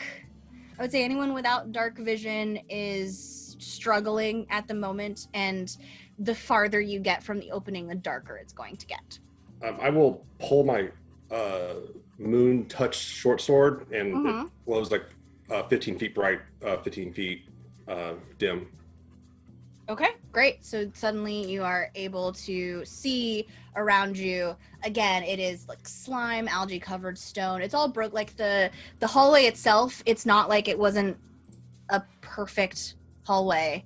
It is, you see that the ceiling has kind of collapsed in on itself. It's stones that are leaning up against each other as you make your way through this kind of broken down entryway into this temple. The farther you move in, you're starting to see little hints of like carvings on the wood, remnants of this place, and you start to see something that like, get an idea of what this was in its former glory.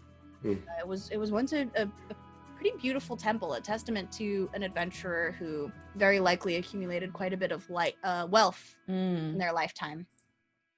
The hallway now kind of splits. There's a left fork and a right fork. Which way would you like to go? Based on the like carvings and things on the wall, is there anything that could help us discern like what might be in either direction? That's a great question. Roll investigation, perception. You can also roll arcana or history. I will roll history because I have a nice I'm gonna- modifier on that. Yeah, whatever's higher. Okay. It's not good though. That's gonna be a 9. Okay. Talarian, were you rolling as well? Yeah, I got a 22 on a history check. My goodness. Great. I'm smart. Like I got brains and I got like I took all the skills. Like Brains for days. Love it. So Celeste, you see a story beginning to kind of take shape in this kind of, it's faded. It's like a broken down kind of just like mosaic mural. Some of it has been engraved or carved. It appears to be the story of this adventurer's exploits. Talarian, when Celeste kind of points this out to you, you look at this and you recognize this story. It is okay. You recognize this story of an adventurer who famously stole artifacts from the Feywild and especially frequented the Spring Court. So it's a character from your folklore that you recognize, and it was always it was a human adventurer who was just too smart for their own good, and they were always getting up to trouble and leading elaborate capers into the court to steal important artifacts and then return and just kept like a stockpile of them as trophies from this Feywild. Oh, and they were stealing from this temple, or they were making this temple with them? They were making the temple is the stockpile, their trophy room of all of the artifacts that they have stolen from the Spring Court. And with the 22, you look at this mural and you notice that there's actually something kind of strange about it. I put my face closer. You put your face closer. You see there's dart in the eye. I'm sorry.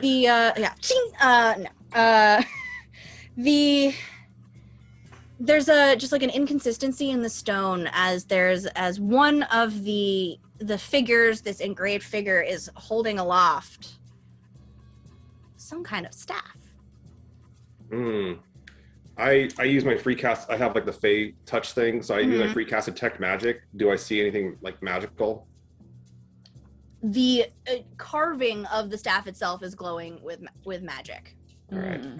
I kind of rub my fingers along the edges of it, try to get the grime out of it, and see like if it's inlaid or if it's like really well carved, and how the magic of it is like operating. And then as you lay your hand on the staff, it just kind of like forms to your hand, and you can pull it free from the wall. Pull the staff free.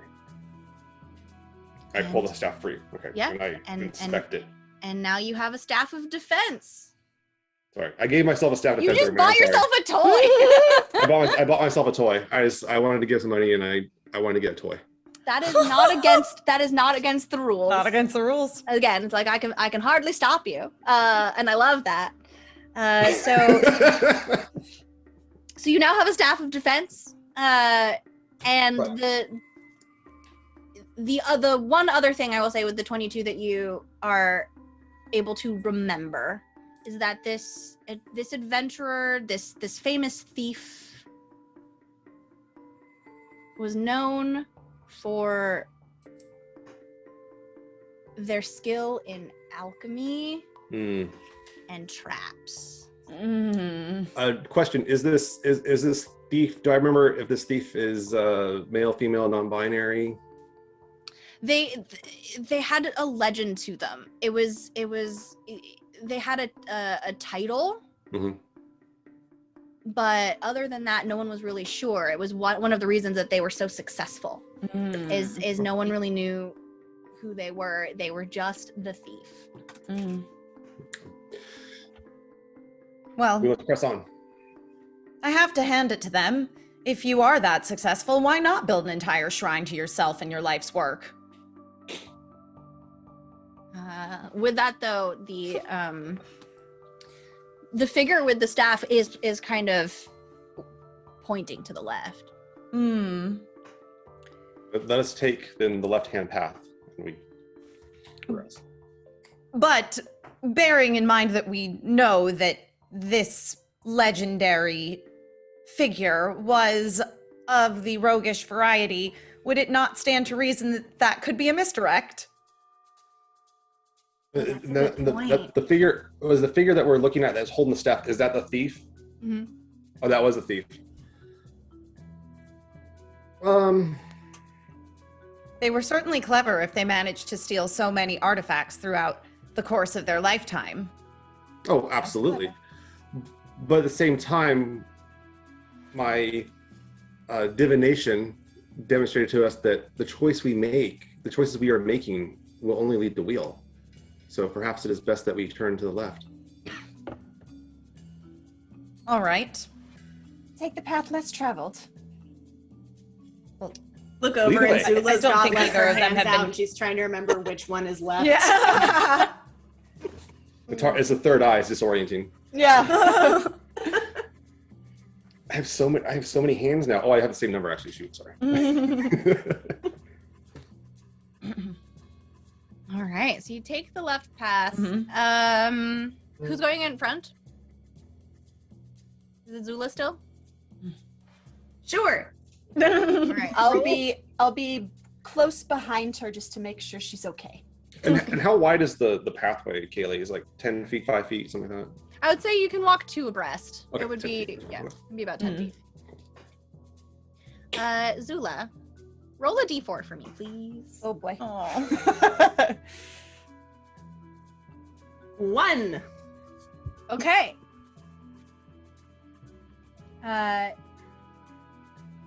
So you make again the hallway is still going. It went up for a little bit and now it's starting to delve down again. You're finding yourself into the depths of this temple, and the lower you go, the less destruction there seems to be. Mm. Clearly, this temple it did that thing that happens sometimes in landscapes that have unstable ground, where it just kind of collapsed into itself. So these upper floors of this temple have fallen into the levels below, but as you get more below ground, the lower floors, these basement levels, these dungeon levels, they're more intact. So you are starting to see again more proof of just the very high opinion that the thief had of themselves, and inlaid in the walls there's gemstones and precious metals and just wild tall stories that really couldn't possibly be true, just recounting this thief's exploits. What's everyone's passive perception? 15. 13. 14. 14. 14. And Zulu, you said yours was 13? 13. Yeah. 13. Okay.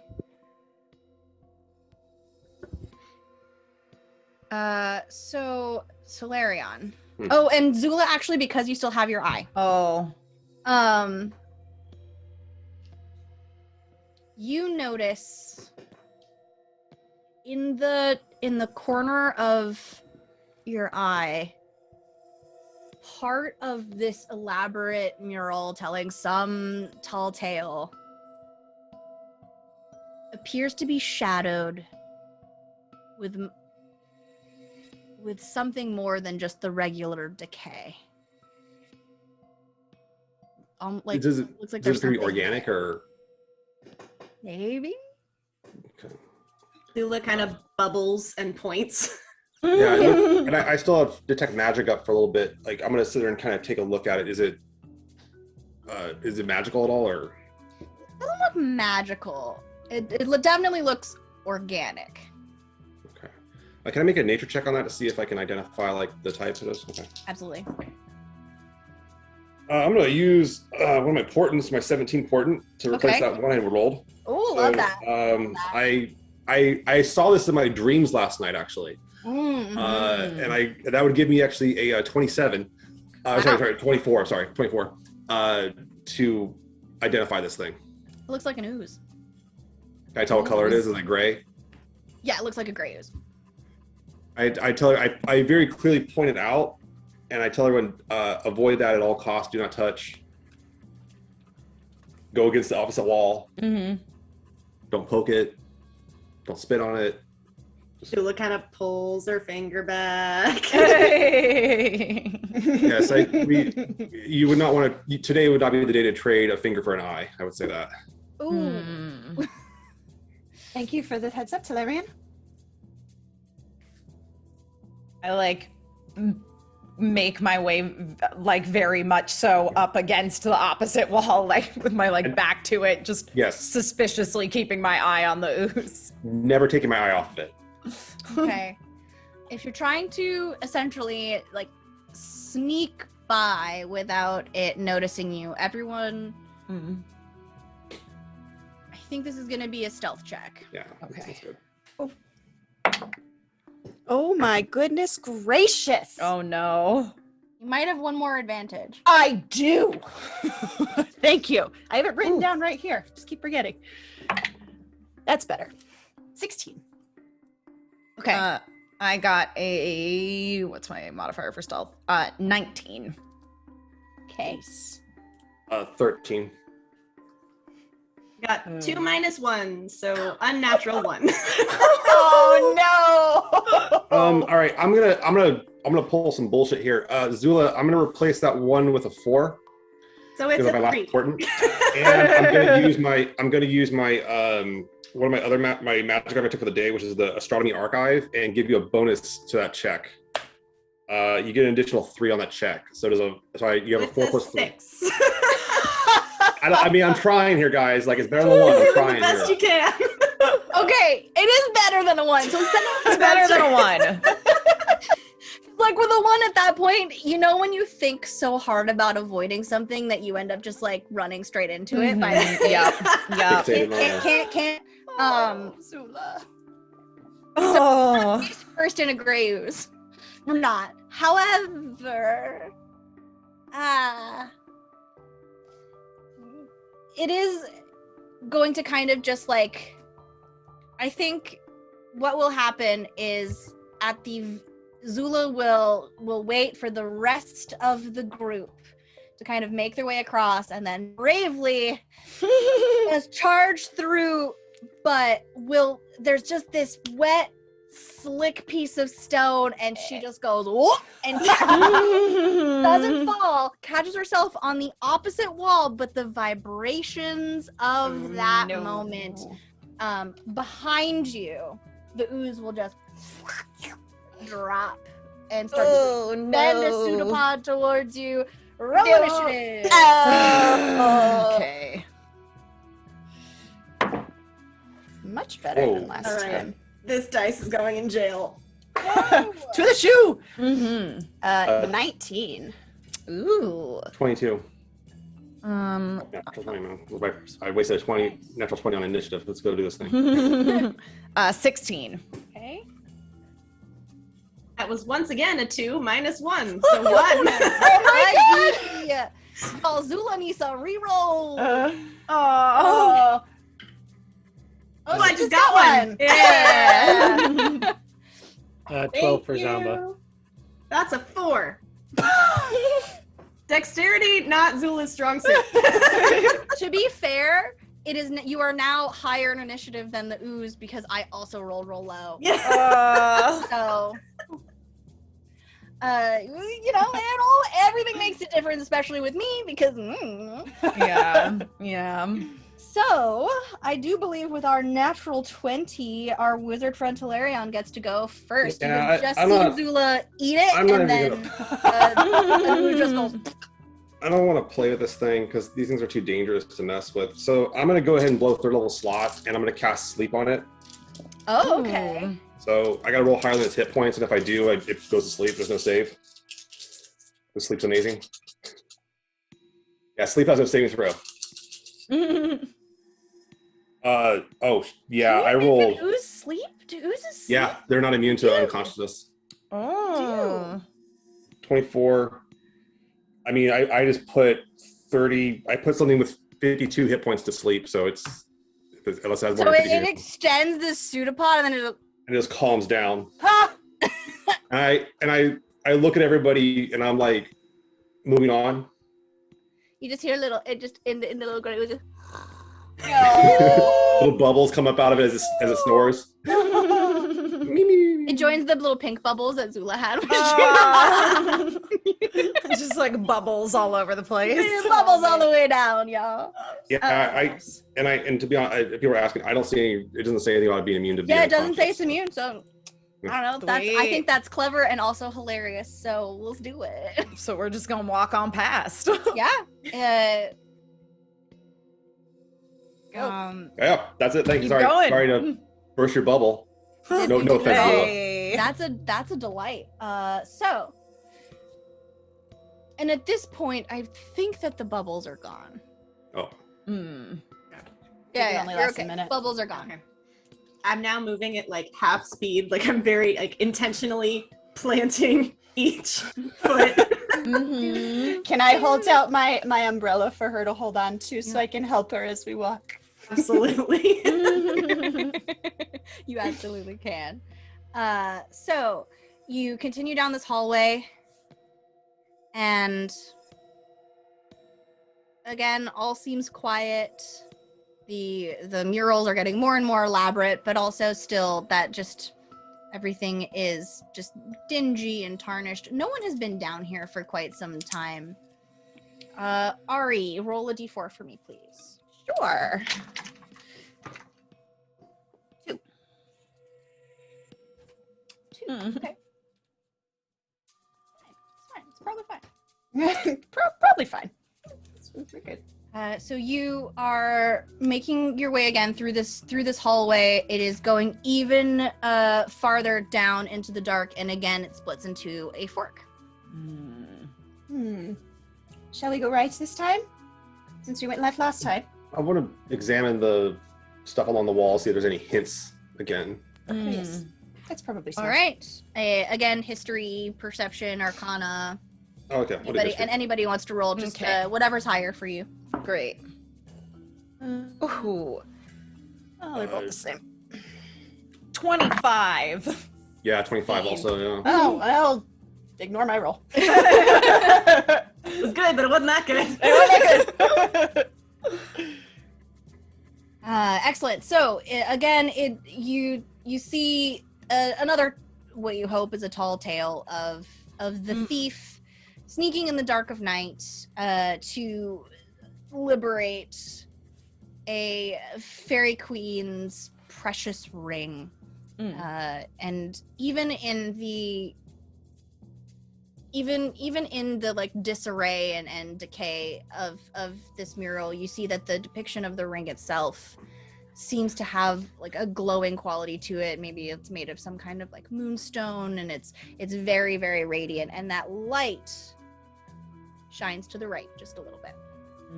But yeah, I do some geometry in my head, and I see like Indiana Jones stuff, and like. After seeing Talarian do the thing with the staff before, I put my hand up next to the ring and I say, "Oh, master of the wall, please may I have that thing that you are holding, please, and thank you."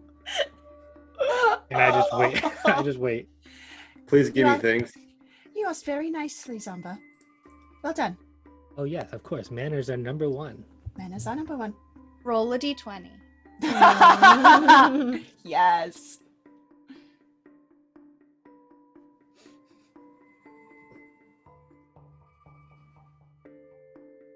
16. Okay.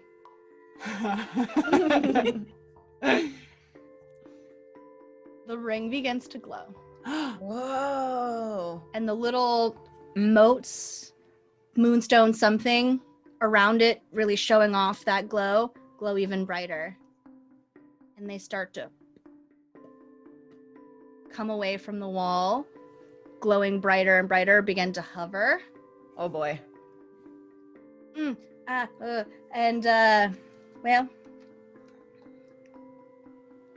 They turn into a Tarrasque. Yeah, they don't turn into a Tarrasque. They turn into 7 Tarrasques. They turn into 7 Tarrasques. And they're all 3 inches tall.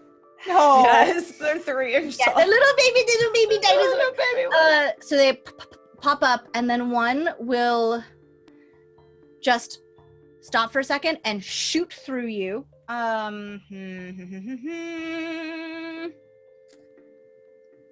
Roll.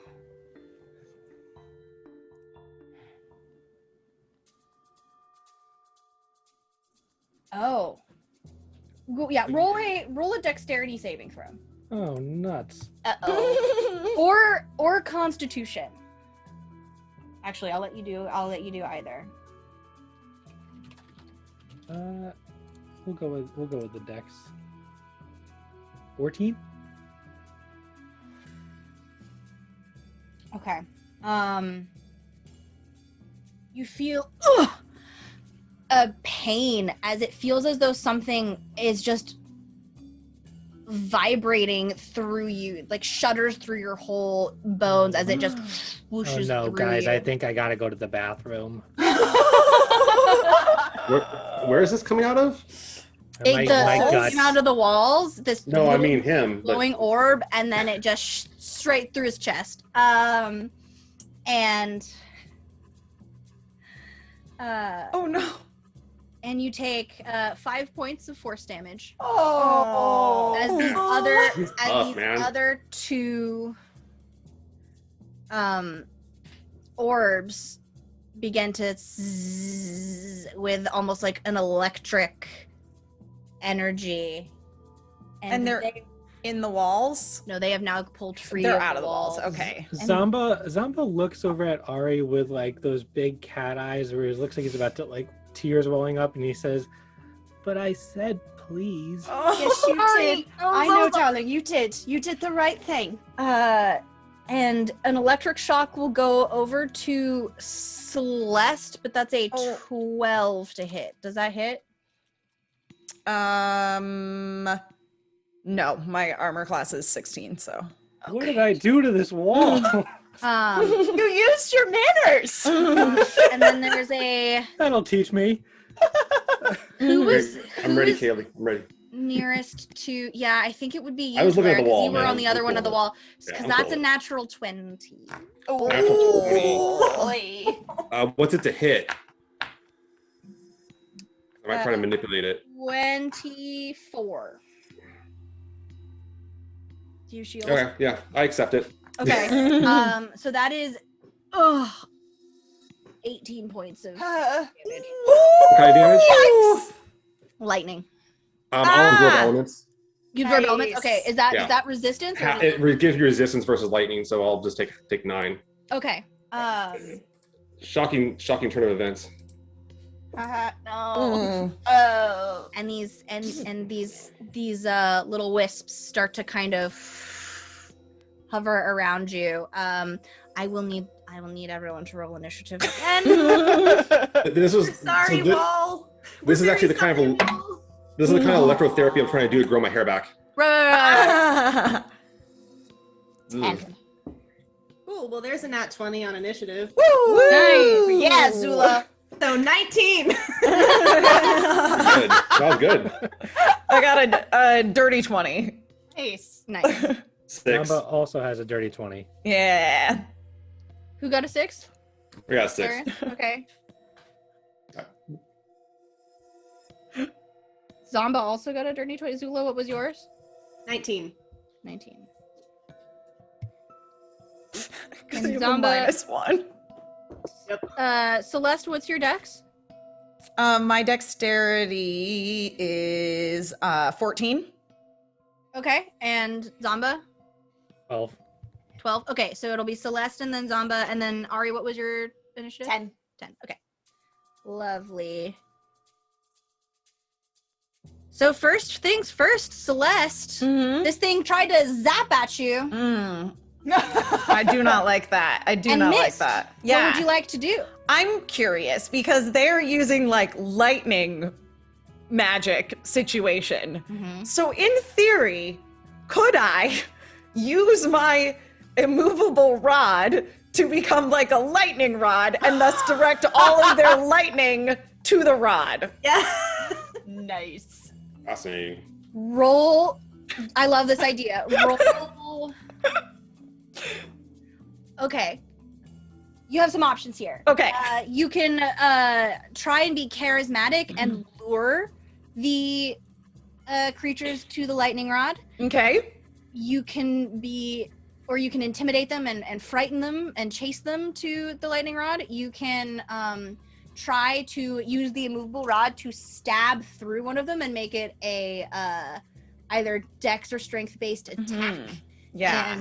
And try and essentially absorb the Right. creature, but that would only be able to affect one of them. Right. I will say. No, I'm definitely going to go the charisma route and Okay. attempt to lure their attention to this immovable rod. Okay. So just will you describe to me what that looks like? So basically I'm going to take out the immovable rod and I'm going to very alluringly just like suspend it in the air right in front of me. I'll press the button to make it hover. And then basically I'm going to like gesture ceremoniously to these wisps and speak. I don't know that they like speak Common or Elven or anything. I'll just go with Elven because that sounds fancier. And I'm going to say, "Come this way and focus your powers on this glorious magical artifact and use your abilities to imbue it with your own glorious lightning powers." And then I'm gonna just like continue to gesture in a way that seems interesting to wisps. Incredible. Roll either persuasion or charisma or Cool. or performance even, whatever is higher for you. At advantage. I love it. I Nice. love it. Okay. This is brilliant. Brilliant. Yes. Cool. So that's gonna be a dirty 20. Nice. Okay. So there's a moment where these things are just Mhm. and they're like buzzing. It's almost like an angry swarm of bees that Mhm. starts to settle, Mhm. gets a little quieter, Mhm. and they swirl and then just drift over to this rod. And as soon as they touch it, they just get sucked into it. And it's 1, 2, 3. The immovable rod begins to crackle with energy and glow this blue, white, very, very bright electric light. And it for a moment, and then it settles and just beams this very bright light over this section of hallway. Ooh. Well done, Celeste.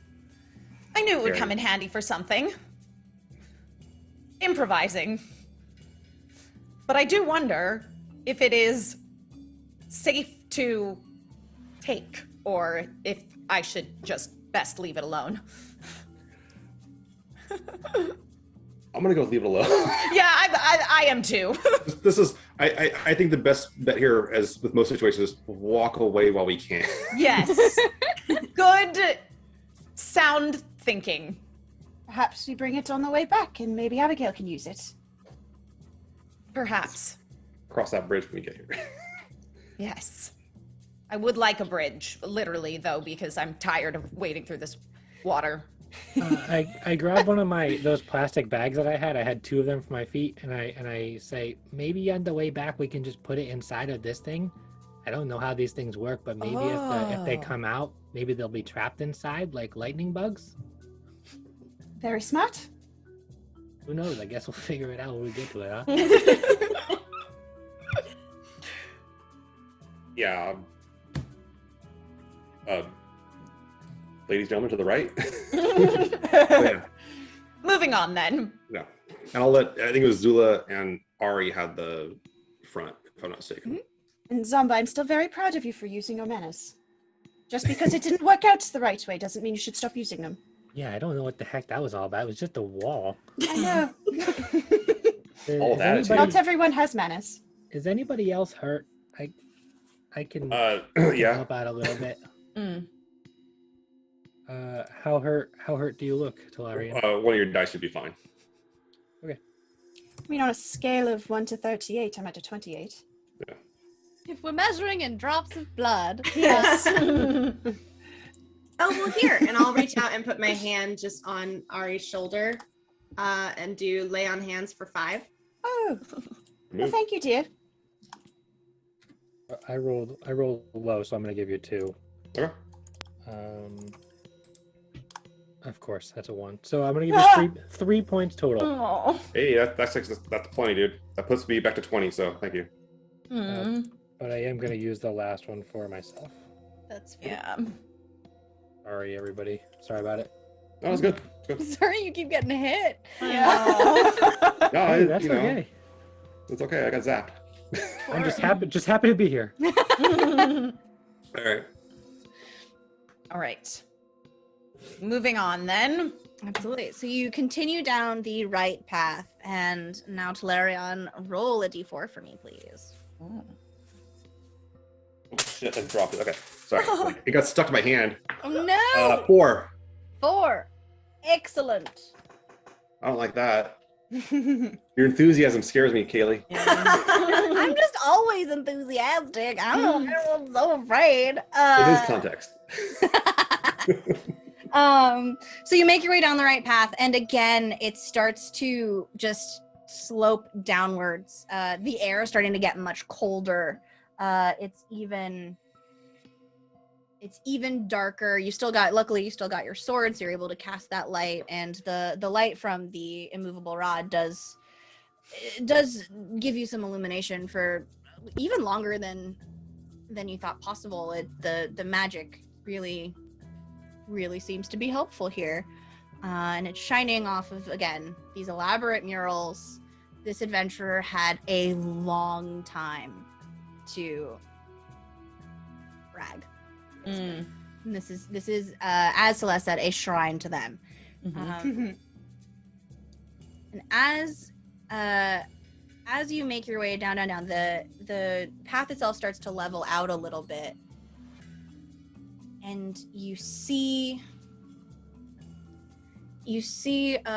what looks to be a very large, elaborately constructed archway ahead of you that seems to open up into a larger chamber. Mm. Does the archway have any runes on it, or? No runes. It seems to be, again, it's there's nothing engraved on it. The walls around it have more of those storytelling murals, that illumination, but it doesn't have, the archway itself is undecorated. Is there any light source in the chamber beyond, or no? Looks dark. Well, it also looks like it could be a treasure chamber. So I say that we are on the right path. Maybe it's not that easy, you know? We should be careful. We Yes, should proceed cautiously. Yes. Can we hear anything? Even though it's dark and we can't see anything, can we hear anything? Roll perception. 18. 24. 18, 24. Zula, you still have advantage on perception because it's still funny. You can hear with your That eyeballs. was 2 natural 20s. Hey! Amazing. 400. 23. Nice. 23. Well then, Yeah. Zula, I will say, as you all begin to approach this archway, you are able to throw your arms out and stop Ari next to you and the rest of the group as you look down at the floor and you see that pattern of stonework and cobblestone beneath your feet that's been there this whole time has kind of disappeared. It looks as though the path ahead of you is covered with more than the usual amount of like silt and dust and dirt and decay. It is a muddy, sandy mess ahead of you. There's something weird with the floor. Oh, you're right. Well spotted. Can I use prestidigitation to try to blow some of it off, clean it off? Ooh. Yeah. So you managed to clean yourself off, and you are now spick and span. Yeah. No more worried about muddy toe beans. But the ground in front of you does not seem to be affected, which. Ooh. Yeah, I'll blow a first level slot and do detect magic. Unless mine's still up from, what was it, 10 minutes ago? Yeah, I think it's been longer than 10 minutes. Yeah, so I'll cast it, not ritual, just straight cast it and kind of like examine it to see if it's like magical or if there's any kind of issues with it or something. Detect magic. So it feels magical, but like long magical, as though this whatever is in front of you is not inherently magical, but it doesn't belong in front of you, as though someone either created or summoned or conjured it from something.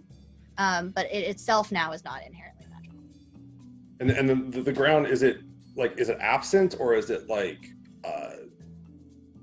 or was it like a pit, or was there actually something there? Or it essentially looks like a very large patch of mud or dirt or sand in front of you. This seems to be some sort of aberration to this area. It does not seem native. Perhaps how wide is it? Is it like 5-10 feet? I'd say it's about 15 feet of just, and if you were in like back up on the surface in the swamp or something like that, like it would make sense that, you know, there's just a patch of, you know, muddy ground in front of you. But in this stone, does the tile continue on the other side of it? it goes straight up to the doorway, the archway. Okay. I look to stone out there. Zamba and I say, you're the agile one here, I have to say. I think perhaps you might be able to make that leap or run along the wall, perhaps. I might be able to jump it. Yeah, so I think Ari and Zamba would be excellent at this. Can I use Step of the Wind? And remind me, Step of the Wind. That is, your jump distance is doubled. Yeah. Please tell me you use the umbrella though. 100%. Yes! Yes, I totally. Hold on, let me open this. Are you gonna open inside? Open Ooh. it. Yep. And I just totally float across. Mary Poppins your way across. Mary Exactly. Poppins, y'all. Yeah, Mary Poppins, y'all. Excellent. That's Well, amazing. I mean, while that's happening,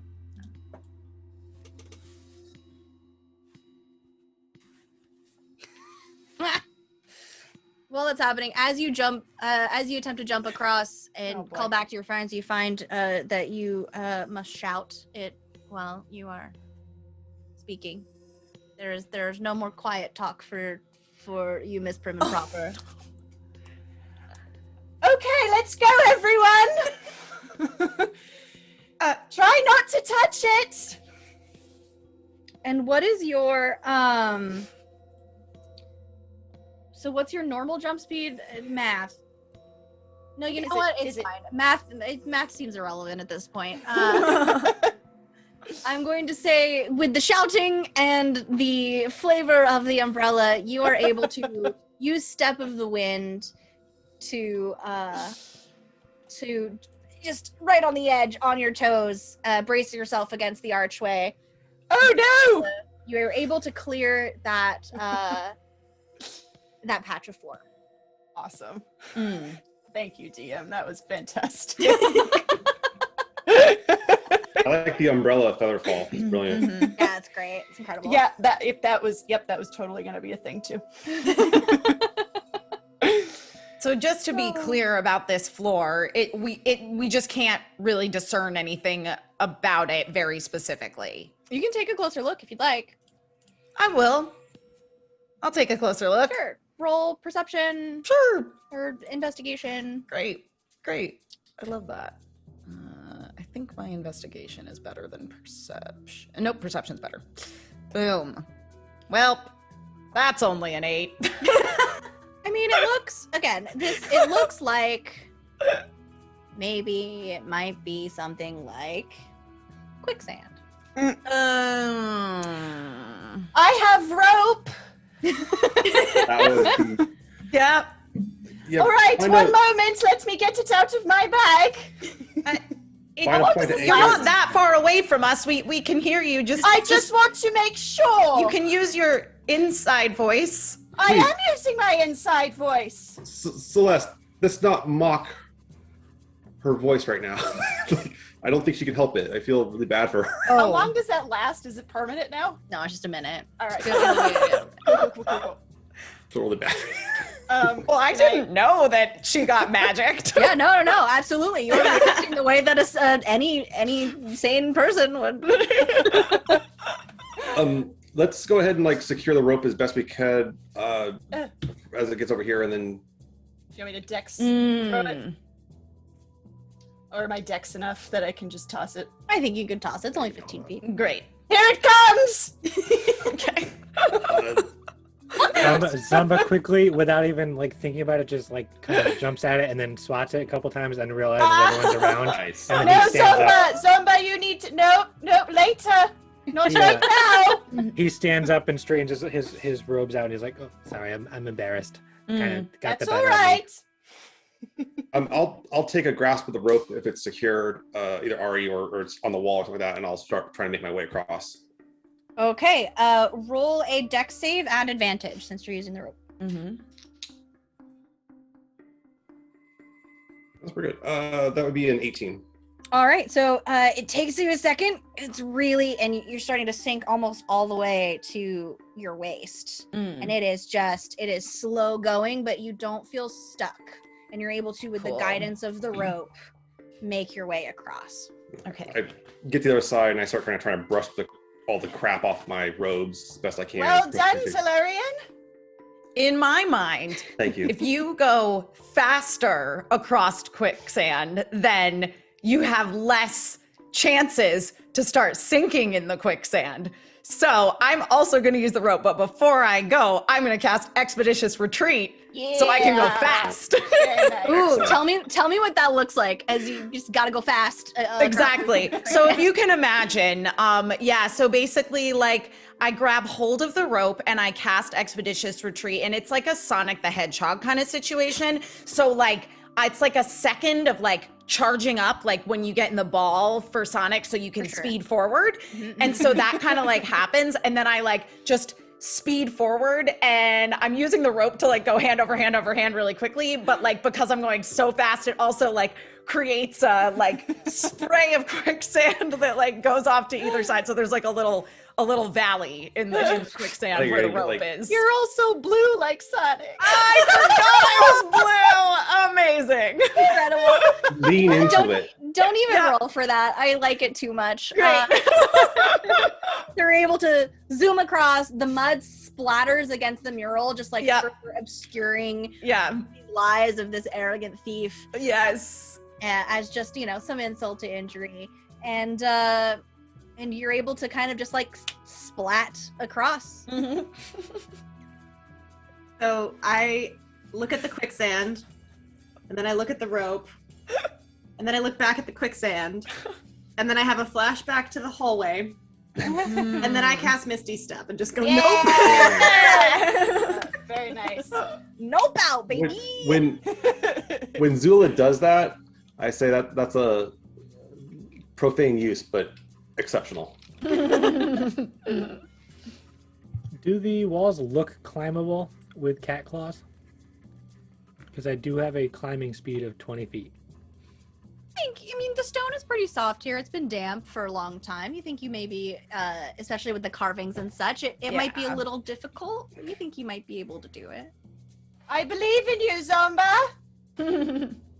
I want to use my feline agility, and it doubles my movement speed. And I want to run and jump kind of near the wall, so that way if I don't think I'm going to make it, I want to like kind of latch on to the wall so I don't fall in. And I'm definitely keeping my tail like tucked up so it doesn't touch the quicksand at all. Okay, and you're just like across sideways. If I needed to. I've seen my cats in real life climb an entire metal grate door all the way to the top. So like, this seems really possible to me. Oh, absolutely. Cats do not obey the laws of physics. No. Physics are not a thing. So roll like acrobatics or anything like that. But I imagine that you should get across just fine. And then when I get over there, I want to use prestidigitation to clean everybody off. Oh, that's so nice of you. So everyone is now quicksand free. Woohoo! I'm sorry, Celeste. I did try to use it to get rid of the blue too, but I think it might just be with you. Oh, that's okay. I am confident that I will find a solution to my predicament within these chambers. Well, let's hope so. That's the spirit. Wonderful. All right, so you have now made your way across across this quicksand, and you're just under that archway. The glow of Talarian's sword kind of just expands into this room a little bit. You see a huge chamber, very, very high ceiling. It goes on impossibly far, and it is filled to the brim with objects. Whoa. Things that look strange, things that look shining and beautiful. There's gold, there's gems, there's statuary, there appear to be paintings, but then there's also things that look inconsequential, like there's like a broken wicker chair, there's a pair of shoes, there's hats and odd, strangely shaped pieces of furniture. It is full of objects. Honestly, it kind of reminds you of Abigail's store, but on a much grander scale. I ask everybody, I said, a favor, please. Don't touch anything. I was just about to say the same thing. It's manners. This is the fundamental manners. You don't go into someone's house and touch their vases and Exactly. just spread your feet on their couch or something like that. You take your time. But precisely. The last time that I tried to touch something, it electrocuted everybody. You think I'm gonna do anything? It was no a way, harsh Jose. lesson, but a lesson nevertheless. No way, Jose. I'm done with that. But stuff. remember, still use your manners. Oh yes. of course. So, looking around this, does there seem to be any kind of center point or like crown jewel or crown for that matter? Roll a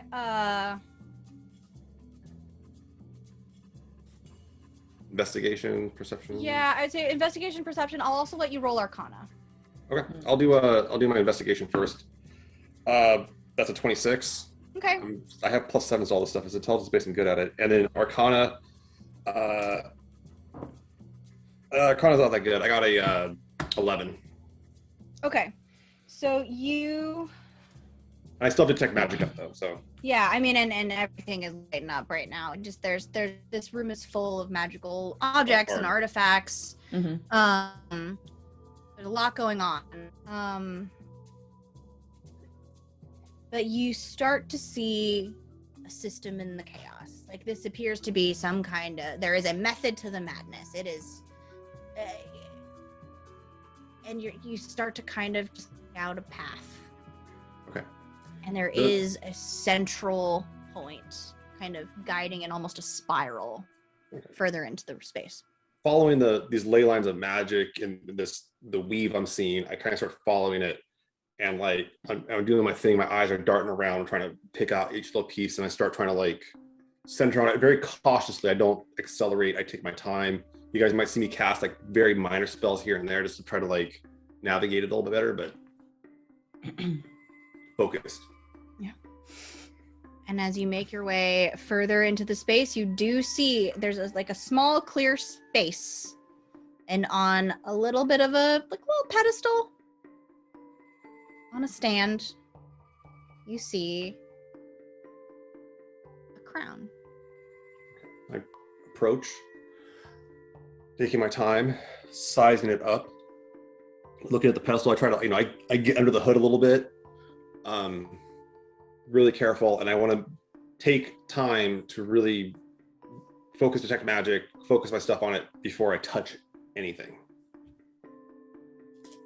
Okay. So again, yeah, a secondary investigation check. Okay. This is definitely a magical item. It's well wrought. It's beautiful. It appears to be a mix of metals, copper to platinum. And there is it's more of almost like a diadem style. Good. And there is Yeah. an open like socket where a gem would be right in the center as the 22 on investigation. Okay. So you see on this pedestal, the crown is there, and it appears to be kind of like wrapped around, like it attached to like a twig or a branch, some kind of, and it's just like attached to it, stuck into the pedestal. There's some kind of twig, and that gives off. Yeah, that sets off all kinds of alarms. Some energy. Yeah. It seems that there is a mechanism to foil our efforts here, and I kind of try to point it out to everybody. And I want to be clear. If someone tries to touch it, I am completely in with my prescience and my future sight, ready to slap their hand. Okay.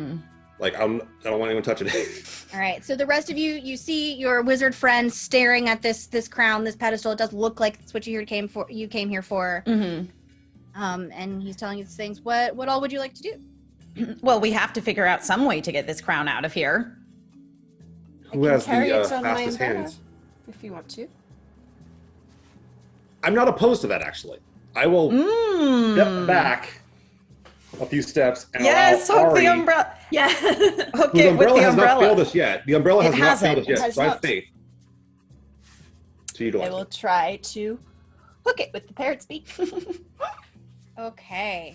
So this is going to be, it can either be a dex check or a sleight of hand, whatever is higher for you. Sleight of hand for sure. Noise. God. Noise. Come on, baby. That's pretty good. 18. Oh, that's pretty good. Okay. Hope the DC wasn't 20. So here's what happens with an 18. You hook the crown and that twig starts to catch a little bit. I freeze for a second. I say commit. Do I keep going? Yes. Yes. All right, be all ready for for this. anything.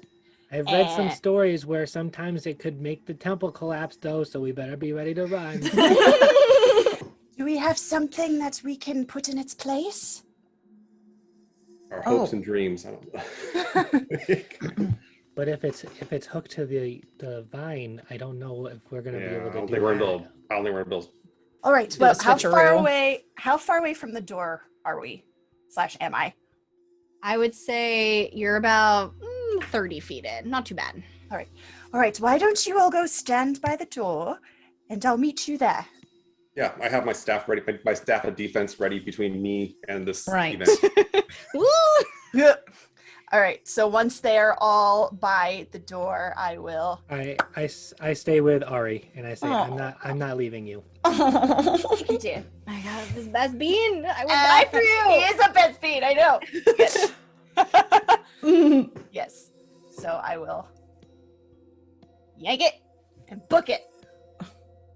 All right. So as the twig drops to the pedestal and you're able to get some space as suddenly vines begin to just erupt from this twig into this mound of writhing, shambling Oh boy. vines. Oh, And run, it starts run. to just rustle. I will, because you rolled so high on your sleight of hand, all of you will get an immediate just round of surprise attacks on this creature if you would like one. Awesome. Let me just Yes. save you the time and say I cast mirror image. Sure. Great. So, if anybody wants to use a magic item or an ability or whatever, And I take, so I'll have this, I'll like kind of like have the crown, stick it in the bag, and then I'll take out the necklace of fireballs, and I will pluck off a bead and say, this seems like a good time to use this, and Yes. toss it. All Looking right. So morbid. just like, are you the kind of person that like walks calmly away from an explosion, not looking back? 100% wait with the umbrella open. Yeah. Mary Poppins Yes. walking away from an explosion with a carpet bag and Mary umbrella. Amazing. Poppins, y'all. Mary Poppins, y'all. Mm-hmm. Amazing. Excellent. So roll your fireball damage. Okay. Let me pull that 8d6. up really quick. Yeah, And it's I 8d6. imagine Zomba, you are following her. And not picking her up. 2. Yeah. And as I see her do that, I'll cast something too as we're running. So Okay. I'll wait for her. 7, 8, 11, 17, 21, 26, 27 points of fire damage. Wow. Okay. Woohoo. Nice. I feel like if it's a plant, it's going to be real susceptible to fire damage. Yeah, it's not Well, friendly to it. Yeah. I mean, you will Unless it's magical. You will Okay. remember that a lot of these swampy plants were so full of Fair. water. Right. But it certainly is on fire now. Great. And Zomba, what were you looking to do? It doesn't do as far though. I want to unsheath my Rod of the Packkeeper and just turn around quick and just blast off a quick guiding bolt. Nice. Okay. Nice. Oh, beans. Well, that's a 10 to hit. I do believe that we have a reroll for everyone. Mm-hmm. Yeah. Oh, Mhm. okay. I've never had the luxury. Oh, that's a 13. I'll say that hits. I think that hits. So with the guiding bolt, what's the damage? 6d6. So that's 20 Nice. radiant damage. Very nice. Very Zap. nice. Well done, Zomba. Come along. And since guiding bolt does give advantage to the next attack, does anybody else want to hit it with something? Well, I was going to fireball it as well, as I do indeed have that as a spell. Yeah, do it. Now is indeed the fireball. time. Yes. Chuck another necklace bead at it too. Yes. Yes. Yes. All right. So that's going to be 18, 20, 26. That is going to be 30. Nice. Nice. Very excellent.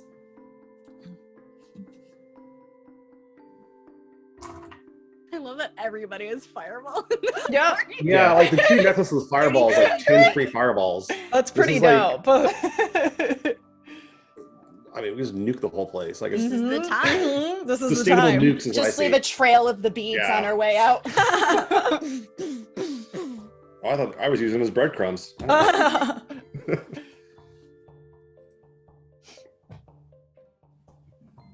And what was your damage, Zula? 33. 33. Nice. Very nice. As we're running and all these explosions are going off behind us, I want to be like, it's a really good thing I don't have any hair. It would smell worse. Oh no. Incredible.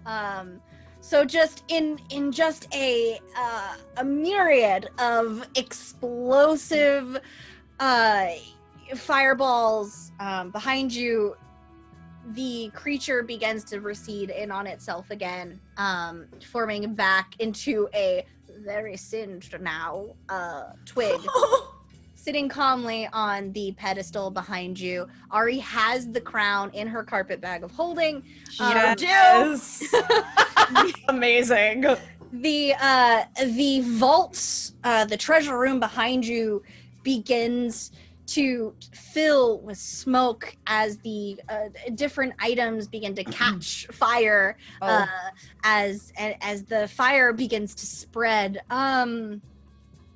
And the room itself kind of begins to tremble as perhaps maybe some structural damage occurred during some of these bombs. Oops. The ground begins to tremble beneath your feet. Tolarian and Zula, with your extra eye and your high passive perception, I will also say, in the corner of your eye, resisting the flames for now, you see a small clutch of slightly shimmery, large black eggs. How Oh, large are these eggs? Like they like ostrich, bigger? Oh, I don't know. Like maybe they kind of look like maybe if a really, really big lizard laid them. yeah. Gotcha. Oh. I'm not interested in perturbing those at all. They can do what they want to here. Right? Are we running? Yes, because I didn't gracefully- see the eggs, so yes, we'll be running, I guess. Gracefully. I don't know what Zula feels like. I'm just saying. Yeah, no, we're running. All right, yeah. Okay, so we gotta get past the quicksand again, yeah? I can do the step of the wind again and then toss the rope back with the umbrella, of course. Yes. Yeah. Sure, absolutely. And everybody just roll a quick, I would say whatever skill check you would like to use at advantage because you've done this before. Mm-hmm. We're trying to retreat from this temple quickly, so I'll just go ahead and burn another first level to use expeditious retreat again. Yeah, go for it. So I can just go fast. Go fast. Go fast. Yeah, I'm just gonna blow Misty Step because I'm not gonna play around with this. Yeah. Misty stepping again for sure. Yeah. Okay. Yeah, feline agility. Woo! Amazing. So you're able to zip across the quicksand. Yeah, and then I'm running back so through, fast. As just you hear and just this like as the temple is literally crumbling behind you. Did you want to stop for the immovable rod? Yes. I'm gonna, so I'm running really, really, really fast. And I wanna just like, as I'm sort of like motoring past it, just quickly grab hit the button to move it and take it and just keep running.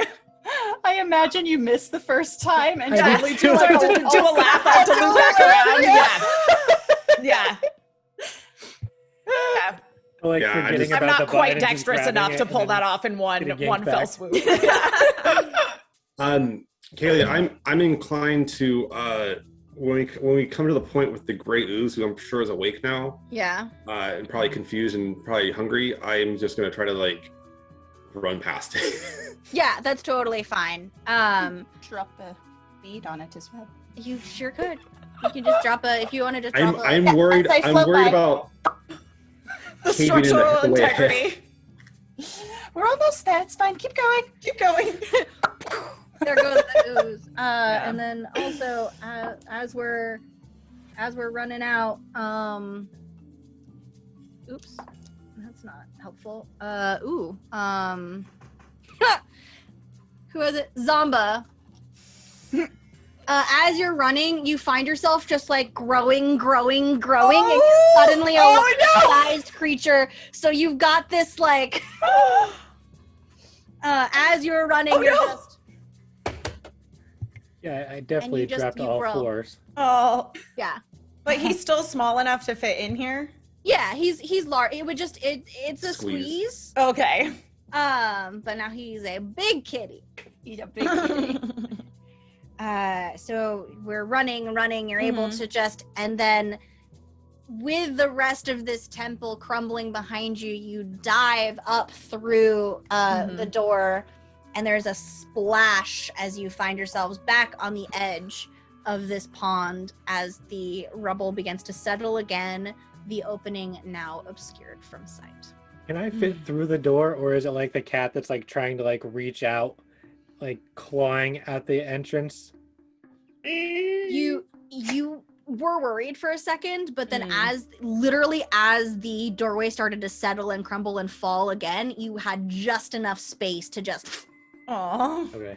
And again, cats defy physics, so you just kind of became liquid at that point, and Yeah, they do. All right, that makes sense to me. Yeah. And there you are. Whew, we escaped. The Well done, temple everyone. is That was So- so much fire. What the heck was that about? It was Oh, effective, no. was it not? Oh, it was, but that was wild. What? Oh man. Sometimes you just need to blow everything up. Mhm. I like fire. One truth of the And- multiverse is that most living things are afraid of fire. Mm. I will pull out the crown out of my carpet bag of holding. We got what we came for. Let's bring this back to our toad friends, shall we? Yes. Okay. Spit spot. I lead the way back, no problem. absolutely, and it's not very far to their camp. As you approach, Celeste and Cedric, now fully healed, venture out and look at. That was fast. Well, if a thing is worth doing, it's worth doing with expediency. I appreciate the. I appreciate that you were able to find the item. Yes, it was nothing but a step in time. And I'll show the bring out the crown. So, do we place this upon you, or I Well, they don't have like hands to place it upon themselves, well, so I'm using manners. I'm asking him first. Very respectable. Would you like us to place this upon your brow?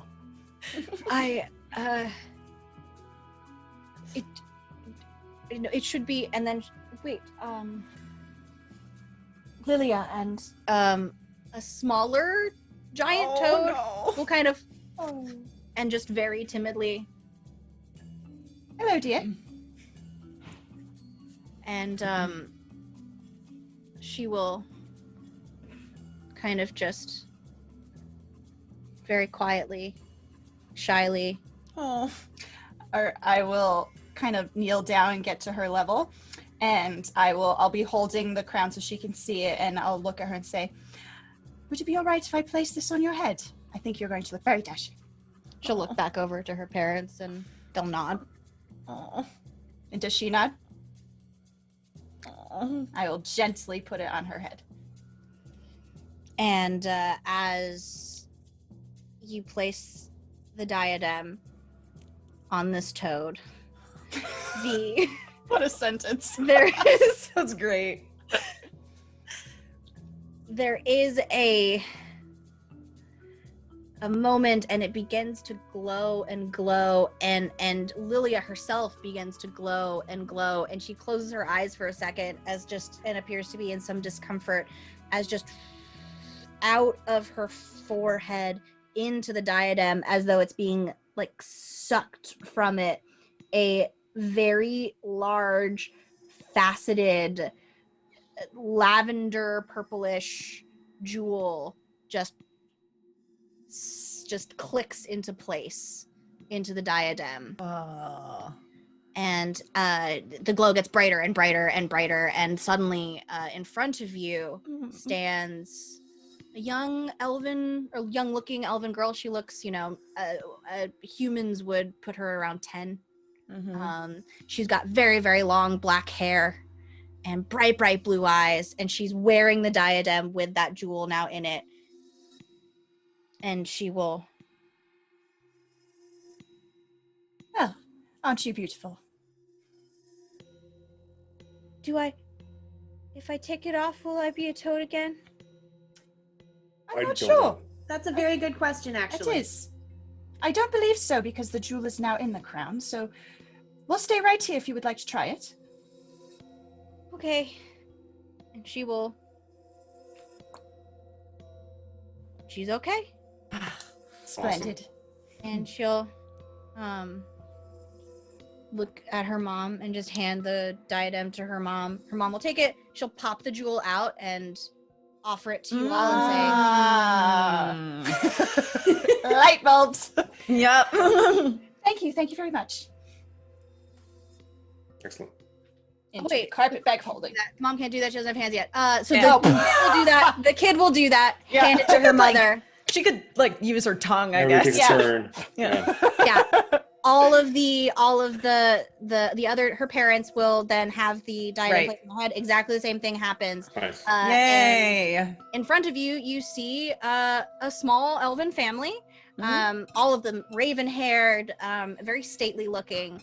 And Celine will smile at you all and hand you this handful of 3 faceted, shimmering lavender jewels and say, "You have more than earned this." I bow before them and say, "My liege," and take the gems. Thank you. I look forward to seeing you in court, and anything you need from us, you may have it. Thank you very much. I do have one question, perhaps. The blue situation, is there anything you can do about this? This is beyond my magical knowledge. And they'll look at the crown and be like, "Do you want to try it on?" Couldn't hurt. I'll put on the crown. And you're not blue anymore. Yay! Delarion, do you want your hair back? Yeah, sure.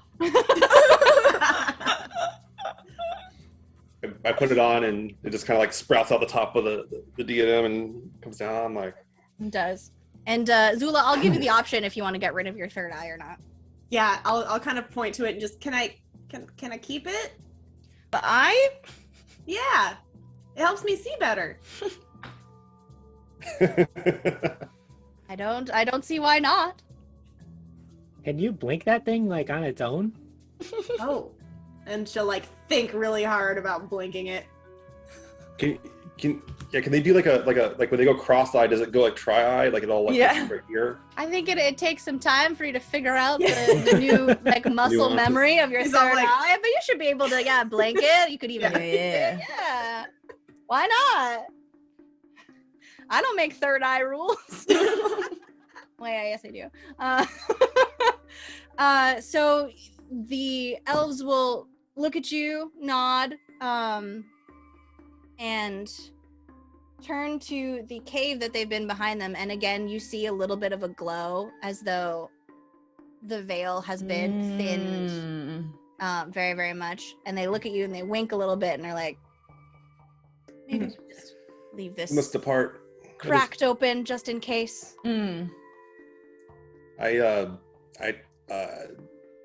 So they're kind of gesturing us to leave, or They are saying that they are going to go. They're but gonna go. They have directed your attention to what looks to be a portal to the Feywild. shall we? Well, if you needed these jewels for a purpose, that is yours to pursue. The 3 of us we're going to return home, much to the surprise, I believe, of some members of the court who have quite a reckoning coming. But we thank you again. We are grateful to you more than you can ever know. And perhaps we will see you all again soon. I will see you in this life or the next one soon. Certainly. Or not soon, but that sounds dark shit. And they will turn to go back to their home. And you are welcome to make your way back out of the swamp, flag down another wagon, and head back to Abigail, where she will be very, very happy to see some gems. You can tell her how you got them or not. It's totally up to you. But the toad problem is now no longer a problem. You have some shiny new gems. And a family has been restored to their home and their standing.